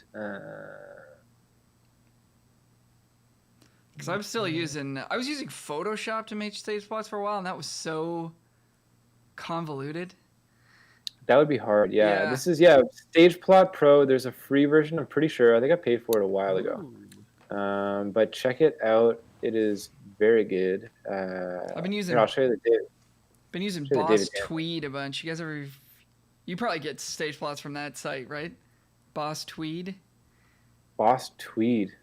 I'm sure I've seen them. I can't think of it off the top of my head. Yeah, it's like a free stage plot. Maybe it's pretty decent though. I mean, it gets the job done. Just got like pre-made little images. Apparently you can not drag good around. enough for that one guy though. Oh no, I think it was a Photoshop stage plot that I had made for that guy. Yeah. I think, you know what I think now that in retrospect the problem might have been is like inputs were kind of like, I had the drums first, then I had the bass, but then maybe the different guitar inputs were like, here's one on this side of the stage, then one on the other side, and then one here. Okay, yeah. So he was jumping left to right a bunch. I think that maybe was what was bugging him. So so within the guitars and within vocals, that's how you would organize them. From, if you're looking at the stage from the sound guy's perspective, left to right. That's the way things are ordered. in terms of monitors and vocal positions. They'll start downstage right is vocal 1, and then move towards the left of the stage, because when you're looking down on the console, that's the way the faders are going to be laid out, right? So you want your faders to correspond to the things that are happening on stage. So when you're like, fuck, that guitar is too loud, you just pull it down without thinking about it, instead of being like, oh, but that's guitar 2, not guitar 4. Yeah. You want all of your guitars to just line up. And same thing with your vocals. Like, if you got 5 vocals, I want vocal 3 to be my center vocal. And I want these ones to be the outside ones, and these ones, whatever. And then drum vocal is last. Very cool. Right. So it's like it's things sense. like that. Yeah. And same thing with horns and like orchestras and bigger things like that too. You kind of organize them. They have their own way of organizing a little bit, but it's all just the way that you see them on stage or from a camera's perspective. Right on. Am I able to turn on my screen share? Is that something I can do? Should be able to if you're You might have to escape out of the full screen view. Yeah, you have to do a view of just you. And then maybe make it, so it's just your panel. And then on the left. Okay, here we go. Let's turn on screen share, yeah. Ooh, hey, there we go. Hey, guys. So this is the David James stage plot. And yeah, it's pretty simple, nothing crazy. So there's, even the people in this might be a little bit too much, like they don't need to be there. It's nice to know how many people are on stage, but it's not, if you have monitors like this one. So yeah, I noted here, we are carrying the X32 rack and IEM rig. We're carrying mics, DIs, cables, and stands. We have a split to front of house, and we need stage power. That's all we needed this tour, was just these 3 stage drops, and this is what we had, and even this input list like wasn't necessary because we were totally self-contained. So this stage plot was just for them to know. Whereas like another band that I work with is Yes We Mystic. Which one's this? So it's more involved. Yeah. So this one's more involved, and you can see just like all the number things. So number 8, you go down. Okay, that's a bass DI, and it's an XLR out of the amp. Number 11 here is a cello DI. Number 12 is a Nord keys DI. 21 is a vocal. So you want it to correspond nicely. So this one we have monitors. So there's no people, but we see the monitor mixes that are needed. If you need a monitor mix, put it down on the stage plot for sure, because that's something that gets done before anybody gets there. And there's prep that needs to be done for a monitor mix. So it's not as easy as just adding a channel sometimes. So you'll want to have that stuff down. You want to have vocal stands and vocal mics. Just like as much information before it becomes crowded. Like just, your inputs, what you need. This one, we need a stage power, downstage mixes, upstage mixes, all mics and DIs and all stands. Because this is when I send them onto a festival. Okay, yeah, so this one is when we bring our rack, we're self-contained, we have all this stuff. So yeah, every input list is going to be different, but it's the same idea. Just show what you have, show what you need. Here, 3 wedge mixes downstage, 2 wedge mixes upstage, and 3 tall stands. So that's what we need in stage power. Put where you need the stage power. And like, just... another important thing is like your drums.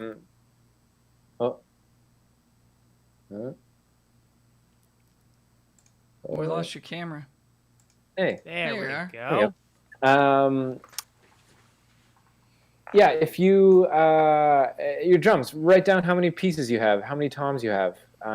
That's important if you're bringing your own kit. If it's a 4-piece or if it's a 5-piece or whatever. If you have DIs at the drums. Mark down any DI needs that you need. Just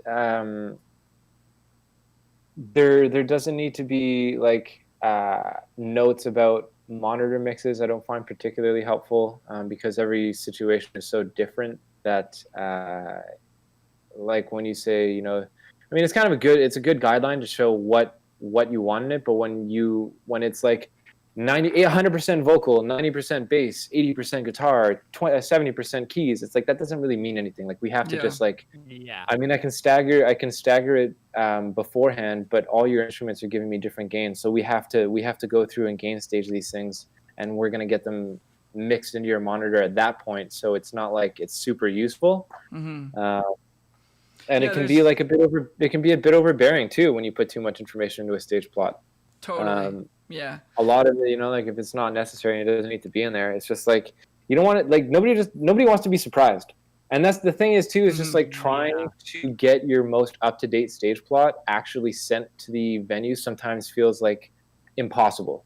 Like no matter what, somehow they ended up with your stage plot that you made 3 years ago and didn't send to anybody. It's like, how did you even find this? Like the agent still has it from whenever, that's how they got it. And so it's like, just, I mean, if you can, bringing, like for David James, I had printed copies in my backpack that I could just like, that's a weird old one. Here's an up-to-date one.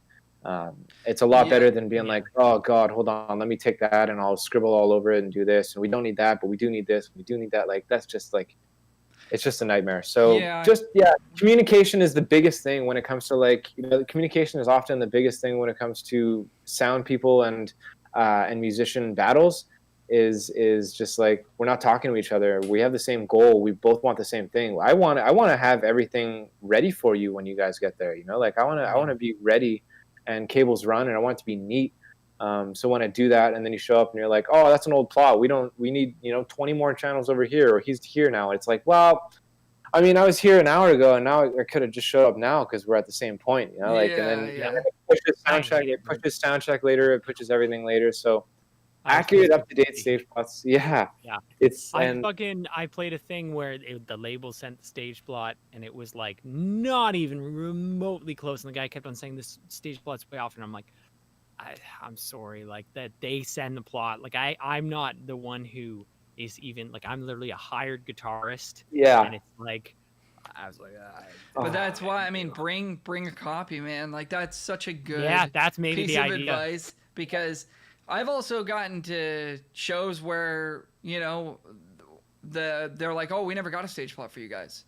And it's like, I know I sent you one, man. Like I can find the email where I sent it to you. And but none of that matters at that point because the clock's ticking and it's like, no problem, here you go. Or like I'll have one on my iPad if I'm using an iPad on the gig for whatever reason. It's like, here you go. And there's been situations where the guy's been like, thank you, this is amazing. Yeah. And then all of a sudden it's like, everything starts happening from there. So I think that's a great piece of advice, Matt. Just even if you like if you're waiting during sound check and you don't like, it's okay to not want to go onto your computer and spend a couple hours making this thing, but like draw it nicely, draw it so it makes sense and that it's clear.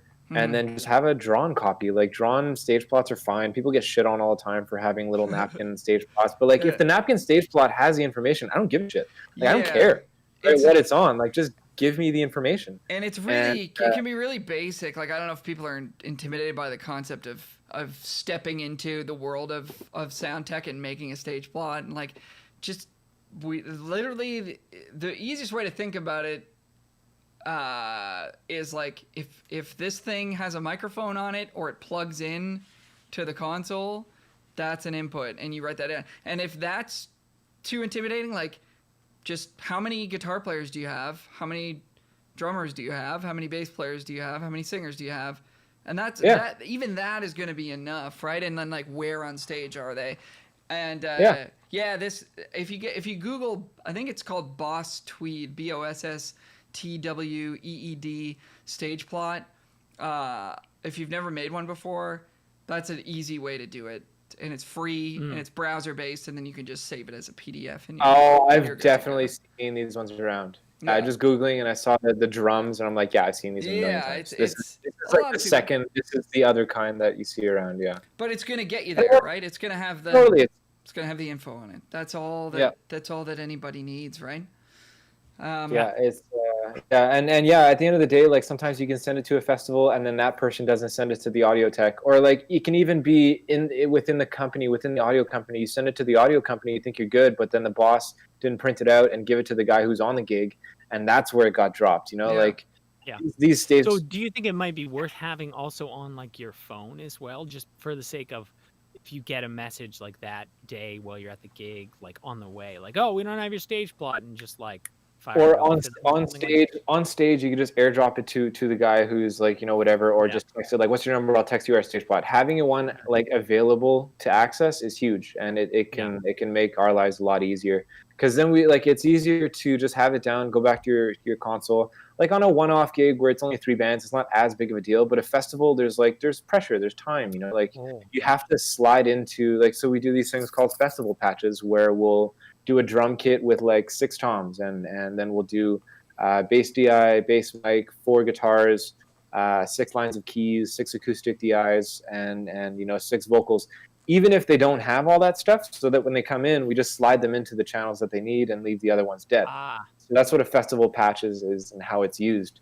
So if I have a list of the things that you have, it's easier to walk over to the console and drop it in than trying to remember, okay, well, there's a guitar and a vocal over here. It's easier just to have it on a list, and it just makes everybody's just easier. Just show me. Just have a piece of paper or have a text that you can send me, and we're on the same team. You don't have to hide this stuff from me. I know you want me to have it, and you know that I want to have it. Let's do it. That's cool. So on the podcast recently, I think it was probably with Brennan, we probably got way into guitar tones and Eddie. And Eddie as well. That's right, and Eddie. We got way into guitar tone stuff. And you and I, Matt, talked a ton about this because I was using the Helix. I mean, I'd prepped all my tones beforehand, but it was the first time that I'd sort of plugged it in for a gig outside of maybe a couple of wedding gigs I'd done. So it was like, I'm all ears, dude. Let me know, how is this hitting for you, and is there anything I should be changing? Does anything sound weird? And I know you're gonna be because you're a great guy, you're gonna be like, no, everything's good, man. It sounds great. And it's okay, but and obviously on the gig, there's not a ton of time, but over the course of a tour, we made some adjustments, and I think we got it to a better place by the end of it. So I think with guitar, especially with people using direct stuff and amp stuff alike, what are some things, I guess let's start with direct. Have you dealt with much of it, and what are some things that you notice that maybe people could have an ear towards to make it sound better for the audience? You know what? It's the direct is already a step up, just because we have the control over the volume. That's huge. The next biggest thing is just the consistency between your patches. Your patches have to sound the same. They have to be the same perceived volume. It doesn't matter if the settings are the same. If you have an effect on there, or a distortion, or a little drive, and you perceive it as louder, it's louder. That's going to come across as louder. So even if your volume, my volume's at noon, but somewhere down the line your gain got bumped, or something just added up to be a hotter patch, just compensating for that, and being aware of it. Another thing that it makes it easier to do is add reverb on guitars and delay and effects and stuff like that. I like it. I like a spacey guitar, tastefully. Yeah. You can't get carried away, and you can't make it all about you, but there definitely is a space for a short little reverb on an electric guitar, especially when it's not being played through an amp and being given that little flavor. It's nice to just put a bit of touch on it, but it's being aware of how your guitar fits into the whole page. So it's not so much tone wise, you're going to want to cut 3K out of everything. It's not really tips like that. Yes. Just being open to listening and where you can fit in and where your spot is. One of the people Go ahead. I have a question after this. I want to hear what you got to say. One of my favorite people to watch play are lap steel players, because they have such a good sense of when they want to be heard and when they just lay back, and they have such a cool wave about them. And good guitar players have that same feeling. Yeah.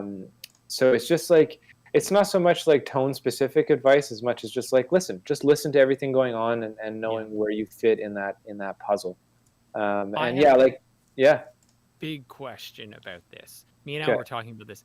Do you patch, when you make a patch, would you prefer a guitarist who matches, say for instance, I'm matching tones from the album as much as possible, so there's going to be some drastic different tones, or do you want kind of a consistent tone, and then it's little changes on that?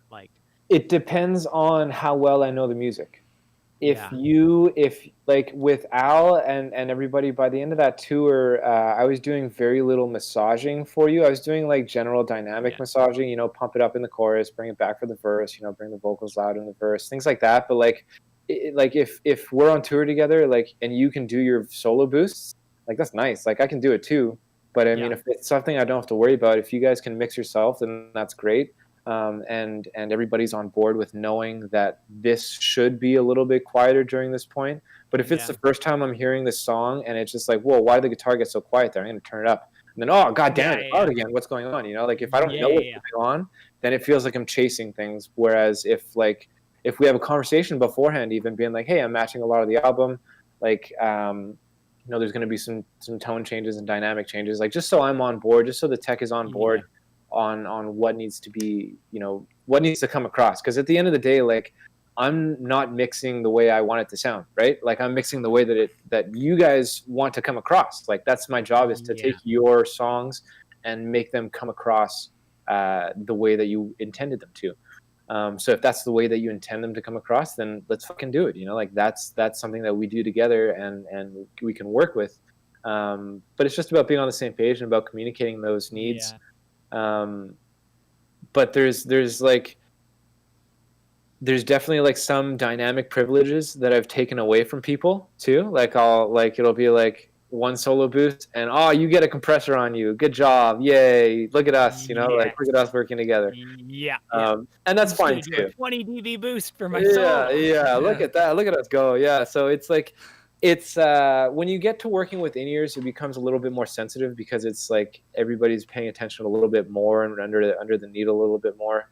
When it comes to wedge mixes, and it also depends on the kind of music too, right? Like rock bands or country bands, or if it's a solo songwriter, like there's a time and a place for everything. And it's all about, like, that's one of the things that I've kind of learned throughout my career, is that like it's all about context. I remember mixing, like, one of my first gigs, I was mixing this country band, and I was getting it going, and I was like, you know, feeling pretty good about it, and somebody came up to me and they're like, hey, can you turn the kick drum down? And I was like, well, I don't know, everybody needs to hear the kick drum. Like, where are you sitting? And they're like, we're sitting over there next to the subs. And I'm like, get out of here. Like, don't sit next to the subs if you don't want to hear the kick drum. And I kind of just like rocked on. And then like after they came up and they're like, I just want you to know that you ruined that performance with your mix, just so you know. And I'm like, oh, okay, cool. Like, sweet, man, that really hurts. But like, okay, thanks. I'm young and I don't know how to take criticism, but like, awesome. Thank you. Yeah. And like at the time, the lighting guy was like, oh, don't listen to them. Like, they don't know what they're talking about. It sounded great. You know, the kick drum was awesome, blah, blah, blah. And thinking back on it now, it wasn't the right kick drum for that gig. You know, like, it sounded good. The drums sounded good, but they sounded like a rock band, you know, like I mixed them like a rock band where it needs to be more country folk, you know, so there's a time and a place, and that same drum mix worked the next night for rock band perfect, you know. So it's like just knowing when things need to be done is a huge part, and having the versatility to do those things. Like if the drums need to sound like they're in the 80s in a big tunnel, you know, like knowing what needs to be done to get to that point is great. And knowing how to do a natural jazz kit is great too, you know. Like you have to be able to do it all and know when to do what. And having that humbleness to take other people's opinions and be like, and have that perspective that you have now, you know, to look at something and be like, maybe this isn't the right approach for this music. Yeah, I mean, maybe that should be just in a sound check mix, you know. Shit. yeah, man. Okay, well, what about amps? I mean, obviously, like, there's people that love to use amps. They want to use amps. They're not trying to be jerks. They just, this is how they get their tone, and this is how they feel comfortable. Like, what are some things that people can do? Because I feel like the pressure is higher now, like, than it's ever been for like guitarists with amps. Like, guitar shows up with an amp, and everybody in the band like kind of like side eyes them. You know, it's like, oh no. So like, whereas it used to be, you know, the singers just had to deal with it. Now, like, the singers feel like we can fight back now and be like, no, this is not okay. Like, what do you suggest for that kind of thing? For amp management, like, I get it. Like, I'm a guitar player. I understand that there's a certain point at your amp where it feels better. It sounds better. It breaks up. You hit it and you know what I mean? Sometimes that's too loud for everybody. And like that can be a hard position because you turn it down, it sounds wimpy, like I get it. There's certain things that you can do, like just put stuff in front of it. Yeah, like if you or not even putting stuff in front of it, it can be a bit of an ugly solution. So like there's these little just like square things like that kind of sit up like on an angle, that will fit your amp in and point them up at your face instead of down at your legs. Those are great. Yes. Not only do they remove like the beam of power from the audience and put it up into the ceiling, they allow the guitar player to hear it better. So like, accurately too. Totally, yeah. It's not you're hearing what the mic is hearing. You're not hearing what your legs are hearing compared to it's on the floor. So those are huge. And a lot of twins and stuff like that will have the little kickstand legs. Like use those things. Kick it back and lay your amp back and have it pointed up. Yeah. If your amp does do that, if you want to have a half stack and everything like that, that's fine. It's fine. Plexiglass is surprisingly effective in some uses. It's like kind of expensive. I think now it's going to be even more expensive because of everybody using plexiglass. But but they just like they're like little sheets and they fold up and they're super small and amp shields. They have the same idea for drums and stuff like that. I'm sure you've seen the little containers where the drummer just gets trapped in the plexi. Yeah. So like a little plexi, even a little plexi house is cool. Like if you want to build a few of them and put like a little blanket on top.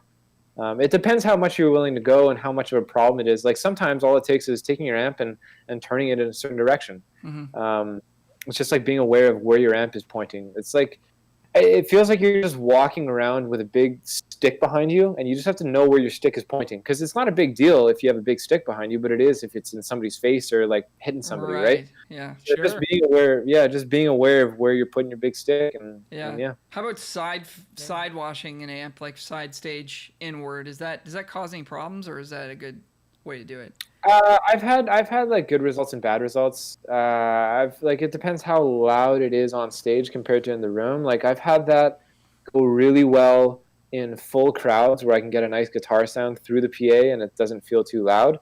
But I've had it go bad where I can't get any PA in the audience or in the crowd still, and now I'm left with this side wash amp sound that I can't do anything about. So like it comes to a point sometimes where I'm like, listen, I'm not putting your guitar in the PA. So just be aware of that, and we'll just work with the amp sound. Like there's some rooms where that's the best option. Yeah, right. Point it in a way where everyone can hear it, and have it a reasonable volume for everybody. So it's just like knowing it's just the middle ground that you get in trouble. If you're trying to do this and do that, like just make a decision whether you want the crowd to hear your amp clearly and solo, if that, and if not, like manage the area of overlap the best that you can. But like loud guitar amps have killed so many shows that like just for no reason. And a lot of people will come up and be like, it's too loud. It's like, yeah, I know. Like but you can't control it. You literally look at this trader's doing nothing. Like I'm not doing anything. Like I'll turn the whole PA off and you'll see that it's all guitar, and like that's the loud thing, Like if a situation like that arises, I'll say, okay, what's loud for you? And they'll say, well, the guitar. I'm like, perfect. I don't have any guitar in the PA. Like that's the player on stage. Like that's what I wanted you to say, and you said it. So I don't know what you want me to tell you. Sometimes there's just nothing you can do, right? Yeah, it's just being aware of your environment, just being aware of what you're trying to do, and everybody has the same goal. Everybody wants the guitar to be heard, and everybody wants it to sound good. So it's like, how can we do that without killing anybody? Yeah. So yeah. Dope. I feel like guitar players feel cheated because drummers still get to play real drums. Nobody's like, set up the electric that'll kit. come eventually, man. That'll come eventually. Dude, if I could get rid of every cymbal in the world, I would do it yesterday. Like cymbals are so loud and they're so brash and they're so harsh if they're not played correctly. Like cymbals can be played correctly and they can be really nice. Drummers that have like a nice soft cymbal hand and a heavy, snare and tom hand, like that's a nice combo. It's like about consistency and impact, not volume, right? Yeah. But that's people another thing what players can do to make your job easier. Drummers can play, and it's not about playing quieter because sometimes you're playing quiet and there's no body to it. It's about playing consistently the same volume so that I don't have to deal with 5 different dynamic levels. I just have to deal with one.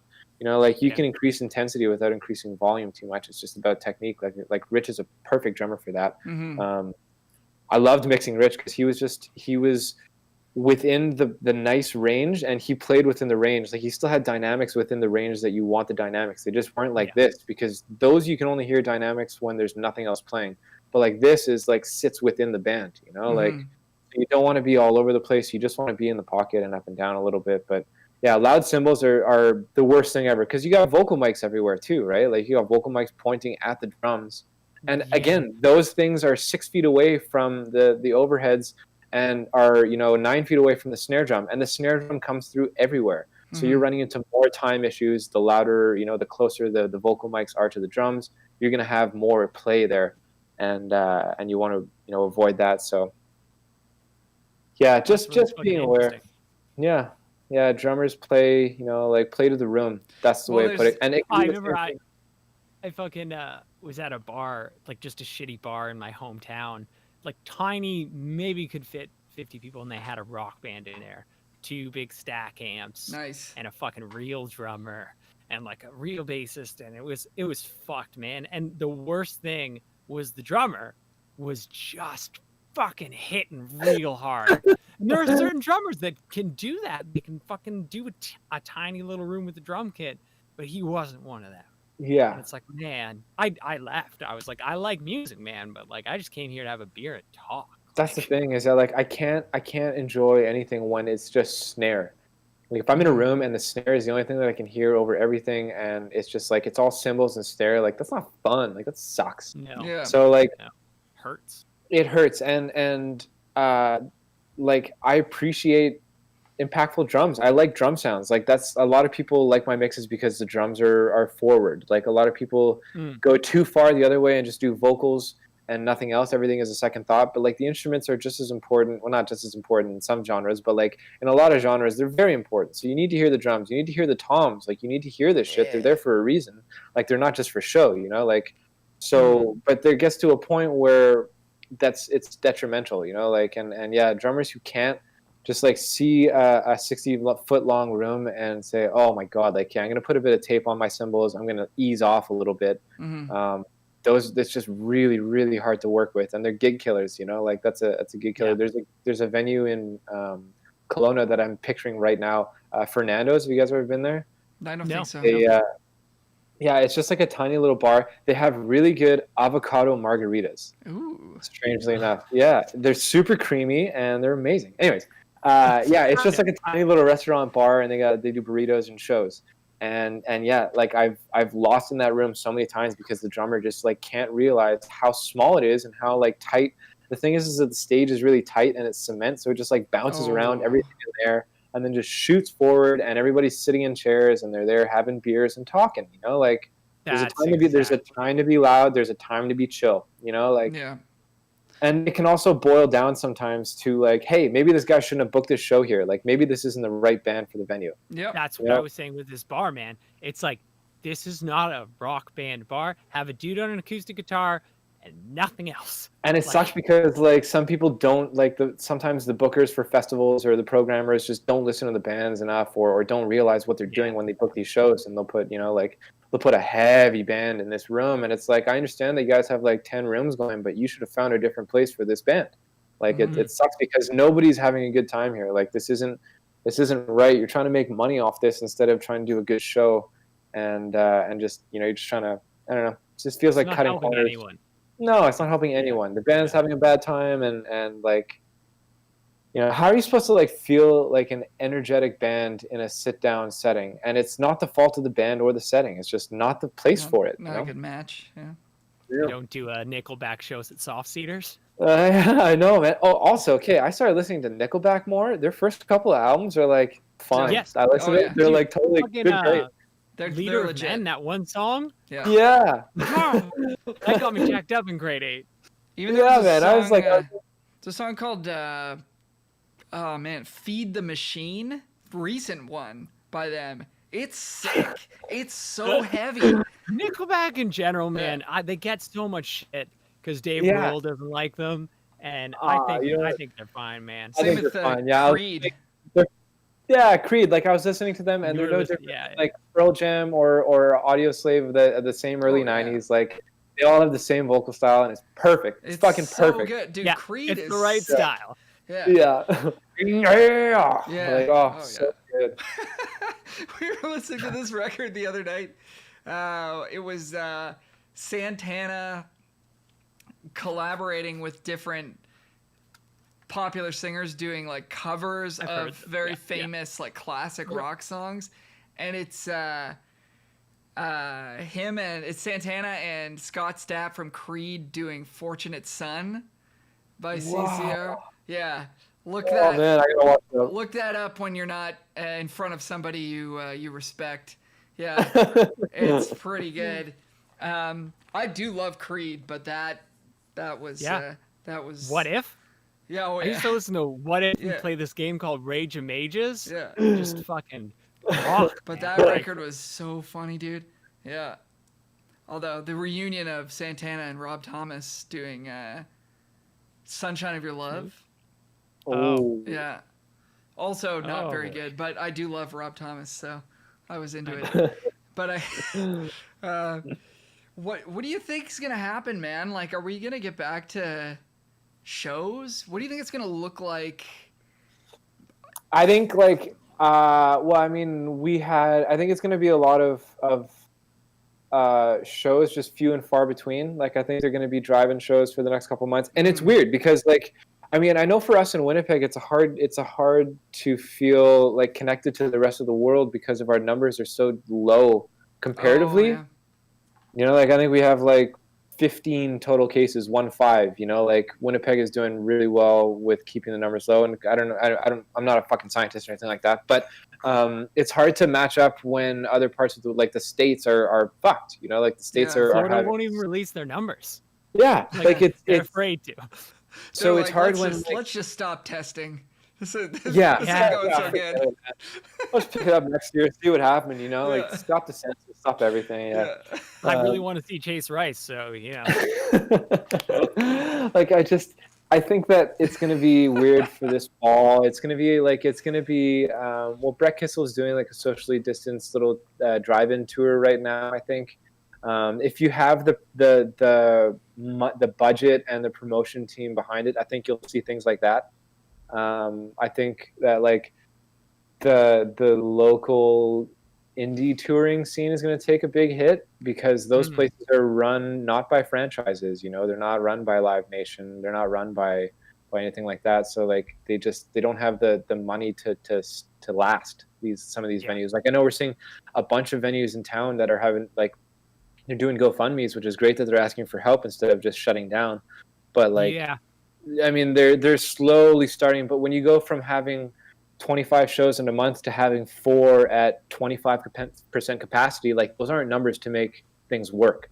Like it's not feasible to do shows at 25-50% capacity because like they weren't making shows at that, like the money wasn't being made at that level before. Yeah. So it's almost worth it to not put your neck out, save your pennies, and wait till we can do real shows.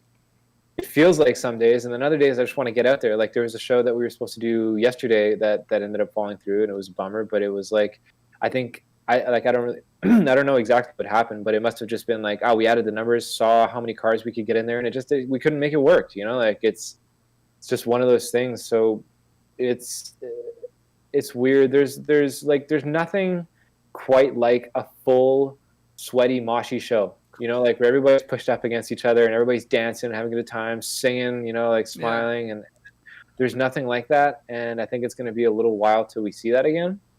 I think there's going to be things in the meantime that we can occupy ourselves with, but we just got to be ready, you know, just try. What I'm afraid of happening is a year from now, like we're back into shows or I start seeing them happening and I realize that like, I didn't really do anything this year. Like I didn't really sharpen anything. I just let the time go by, you know, like, and now the people, collect that CERB. And there's people who are, you know, like putting their nose to the grind and learning shit now. Like, people made a big pivot when live shows went down to streaming and drive-in concerts. And that's kind of like a pivot it's a temporary pivot, but it's something that needed to be done.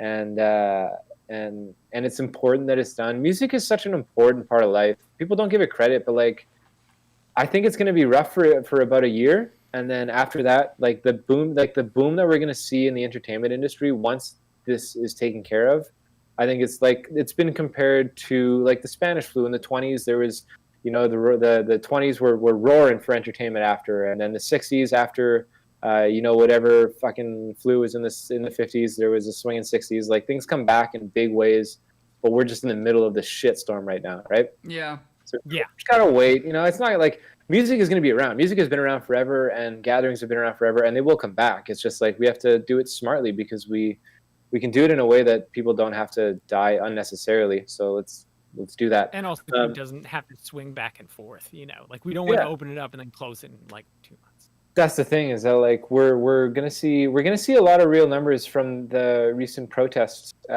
because those have been large gatherings all over the world.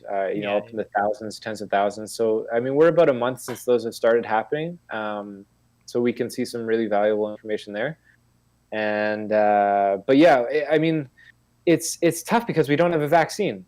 So everything is opening up again, and it just feels like, I mean, it was always the plan, is risk mitigation, right? Like just kind of like slow the spread, you know, flatten the curve, that whole thing. But it feels like we're setting ourselves up for disappointment until we have like an actual solution. Yeah. So especially with people not wearing masks. Yeah. Like, yeah. Fuck, man. Yeah, so it's weird. Yeah, it's weird. So hey, you guys got a law passed. You guys got to wear masks outside now, right? Is that what I heard? Town, I think. I don't know. Maybe we did. In Brampton, you do. I don't watch the news, certain man. places. Yeah. I don't watch the news. They do that. So I'm because it just upsets me because that's what it's designed to do. Yeah. So instill fear and get a reaction and get you to click so they can get that ad revenue. But no, I don't know. I mean, some grocery stores have made it mandatory, which is great. It's good. I fully support it. Yeah. And I mean, you know, it's what you got to do. You got to protect other people, and I think a lot of it's common sense, but I think things just need to be enforced so that they happen. You know. Yeah, it's like none of us want to be doing this. This isn't like there's not a group of people who are like, fuck yeah, masks, dude. Like this is what we've been waiting for. Like I've been pushing this agenda for years. It's about time, those damn libs. Yeah, like it's not a weird thing. It's just like, I don't know, we're all just doing our best, you know, like we're all just trying to do our best and navigate this, like, these uncertain times. Oh God, if I hear that word one more time, I'm gonna snap. Oh my gosh. I got a message on my phone today from Uber, like a little banner ad or whatever, and it just, I don't know why, it just triggered me internally. I just hated it so much. It was like, it said, I know, it said, at the risk of putting my foot in my mouth and talking about issues and stuff, but it said, are you heading back to work? Uber is here for you, or something like that, you know? And I'm just like, I'm so tired of companies, you know, trying to take the opportunity to let me know that they're here for me when, you know, when this virus goes down, or now that we're opening back up. It's like now everybody's saying, let's open. It's time to open. And every ad, I heard a Toyota ad on the radio weeks ago, like maybe a month ago, when it was like not time yet, and they were like, and then it was like this cute ad. It was like, oh, it's time to stop baking bread and go out into the world again, and we're ready for you when you're ready for us. And it was just like, yo, this is not cool to be like putting forth this idea that like, yeah, everything's normal again, and like, and then when it wasn't normal, it's like, well, we're here for you because times are tough right now, and it's just like, they're just grasping at whatever straw they think is gonna, I don't know. Yeah, I mean, we just saw it with Pride Month. All these companies jumping on Pride, and now they're back to normal. And forget that was last month, man. Like forget it. Like they're just rainbow washing. You know, like they're just jumping on to whatever bandwagon is gonna make them the most money, and it fucking sucks to see it. And it sucks to see people fall for it and like think that they actually care about them. Like Skip the Dishes doesn't care about Black lives. Like they just don't. Why am I getting an email about this? You know, like, and like it doesn't. The opportunizing, if that's a word, of like Yeah. the frontline workers, like every company being like, oh, free this, free that for frontline workers. Like we stood outside of a brewery for hours because Katie, my girlfriend's a nurse, right? She's been working through this whole thing, and we were just trying to get a free 6-pack and like didn't end up getting it, and it was like, what the heck were we even wasting our time, you know? And then the renewal of the nurses contract comes up, and they can't even get, you know, a better annual increase than they normally get, and it's like, I mean, that's separate. That's the government or whatever. But it's just like, it's funny how everybody, you know, when it's beneficial to them, will jump on board with these things. And then as soon as it's going to cost them money, it's like, well, hold on a second. Is it actually that big of an issue? Should we actually talk about this, or should we just do it for a year and then wait till everybody forgets and then get rid of that whole initiative? You know, like. Yeah. So I got triggered, and that's my story. Did you guys hear about this Chase Rice thing? No. Do you know who this guy is? You were the one who brought it up, yeah. He's like a country singer of note. He wrote the song "Cruise" by Florida Georgia Line. He wrote that song. Yeah. Wow. So big time songwriter. Cool. Had a concert in Tennessee, just outside of Nashville. 4,000 people, no masks, everybody crammed in together. Really? And so my question is, would you risk your life to see Chase Rice? Because I would not. And then furthermore, I mean, he did right. Furthermore, who would you risk your life to see? Like, you know, I'd go to a Paul McCartney concert. You know what I mean? Not that Paul would have one, because he's a great guy, I'm sure. But like, hypothetically. Hypothetically, yeah. I don't know if I would risk. If you're gonna risk it to see Chase Rice, you know, like, come on. Like, it's like risking it. Yeah. Like, I use my turn signal in a parking lot, you know? Like, I'm not gonna I'm not gonna risk it. It's 50-50 in a parking lot, man. You can't risk that, you know? Definitely not. So, like... No, you gotta let everybody know where you're going. Yeah. Like, I'm not risking it for Chase Rice. I don't know who I'd risk my life for, but yeah, Chase Rice is not. Doesn't make sense. Yeah. Oh, my gosh. Joking, we're kidding, but seriously, that was pretty joking, whack that they had that. Fuck that guy. They're having a concert though. It seems irresponsible. I mean, it kind of I mean, that sounds about right. To be honest, that sounds about right. That was able to happen. Yeah. Like that in America. Oh, for sure. Yeah. For sure. Yep. I mean, so this is horrible, and you're probably gonna cut this, but what a pandemic does is it gets rid of like the poor and I am gonna cut this. Yeah, you're right. And I mean, that's what it's doing. It's doing its job in that sort of situation. Natural selection. Yeah, it's working. It's just, I mean, if you're gonna go to a fucking Chase Rice concert right now and not wear a mask, you know, whatever happens. Yeah, that's God's plan, God's plan. They would probably agree with that, like, right. Yeah, that's exactly it. Yeah. You don't deserve to die, but if you do,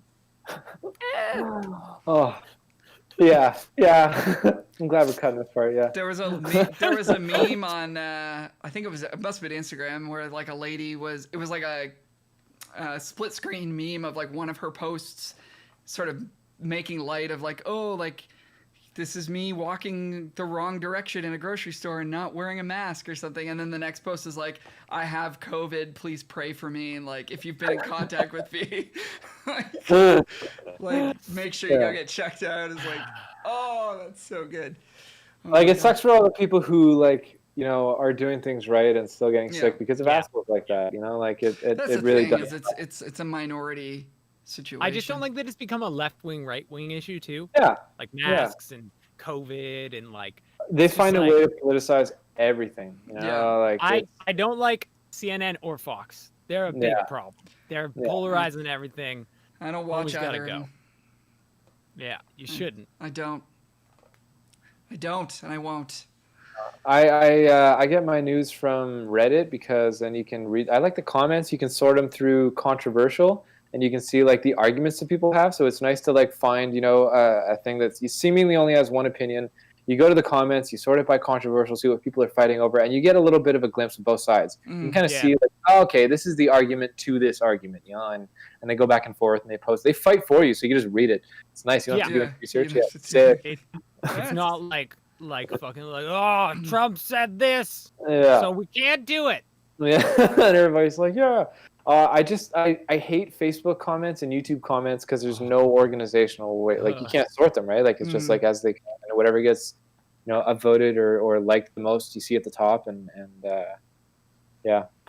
social media in general is pretty bad. Turning off Facebook is a good thing every now and again. No doubt. Oh no doubt. Yeah. All right, boys. Well, maybe on that note, we've been going for a while here. Yeah, man. Oh yeah, it's been a while. You know what? I can't remember what I was gonna say.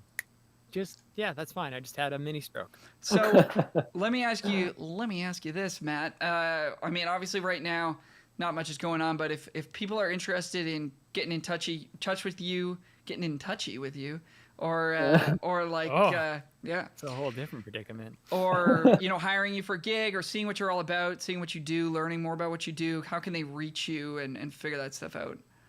I've got Facebook, but not to post. I don't post stuff on it. You know, my profile picture is like 7 years old, something like that. But it is a way to reach me. You can message me on there. You can reach me at my email, which is matt@pipeandhat.com if you want to chat. I love talking about sound. Like, we could do this all day long because we all like talking about music and stuff like that. Yeah, but I like doing it in email context too. So if anybody wants to chat, like, hit me up. We'll talk. Right on. And So yeah, Facebook, Matt Boyer, email matt@pipeandhat.com. And Matt, I mean, can't speak highly enough of how good of a sound guy this is. I called you to do my CD release, but you're in another province, so it didn't line up. But I wish I could have. I know, I was heartbroken. I really wanted that one to work out. No, this guy is the real deal. So if you are in the Winnipeg area and you're looking for a sound tech or a monitor tech or anything like that, Matt is your guy. And or touring too. Flights are cheap, you know. We can fly anywhere for $300. That's true. Yeah, a touring sound guy. Yep. Folks can find me at Alro Music on Instagram, Facebook, Twitch, Twitter, YouTube, whatever. You can follow the podcast at Music Guy Podcast, and we've got some videos on YouTube if you want to check those out as well. And if you want to support the show, just tell your friends about it. It helps us a lot. Word of mouth is great, and we love when new people listen to the show, and when, you know, consistent listeners listen to the show as well. Yes. So we appreciate listeners. Everybody who's been checking it out. Mike is at Bruno the Meek on Instagram. And you can find all the episodes of the show, musicguypodcast.com. We want to thank Matt Boyer for taking the time for coming on the show. Yeah, guys, I really appreciate it. Nice chat. Yeah, man. It was great to see you and talk to you and get your perspective on what it's like from the tech world and the live thing. Do you guys want to close this out with anything else, or did we get there? I think we got there, man. I'm satisfied. I don't know about you, but we did it. I learned some things. Yeah. I said some terrible things about Chase Rice fans. All right. It's nothing against Chase Rice. Just don't be dumb. There you go. There you go. All right. Hire Matt, and we'll see you guys next week for another episode of the Music Guy Podcast. Bye for now. Bye-bye.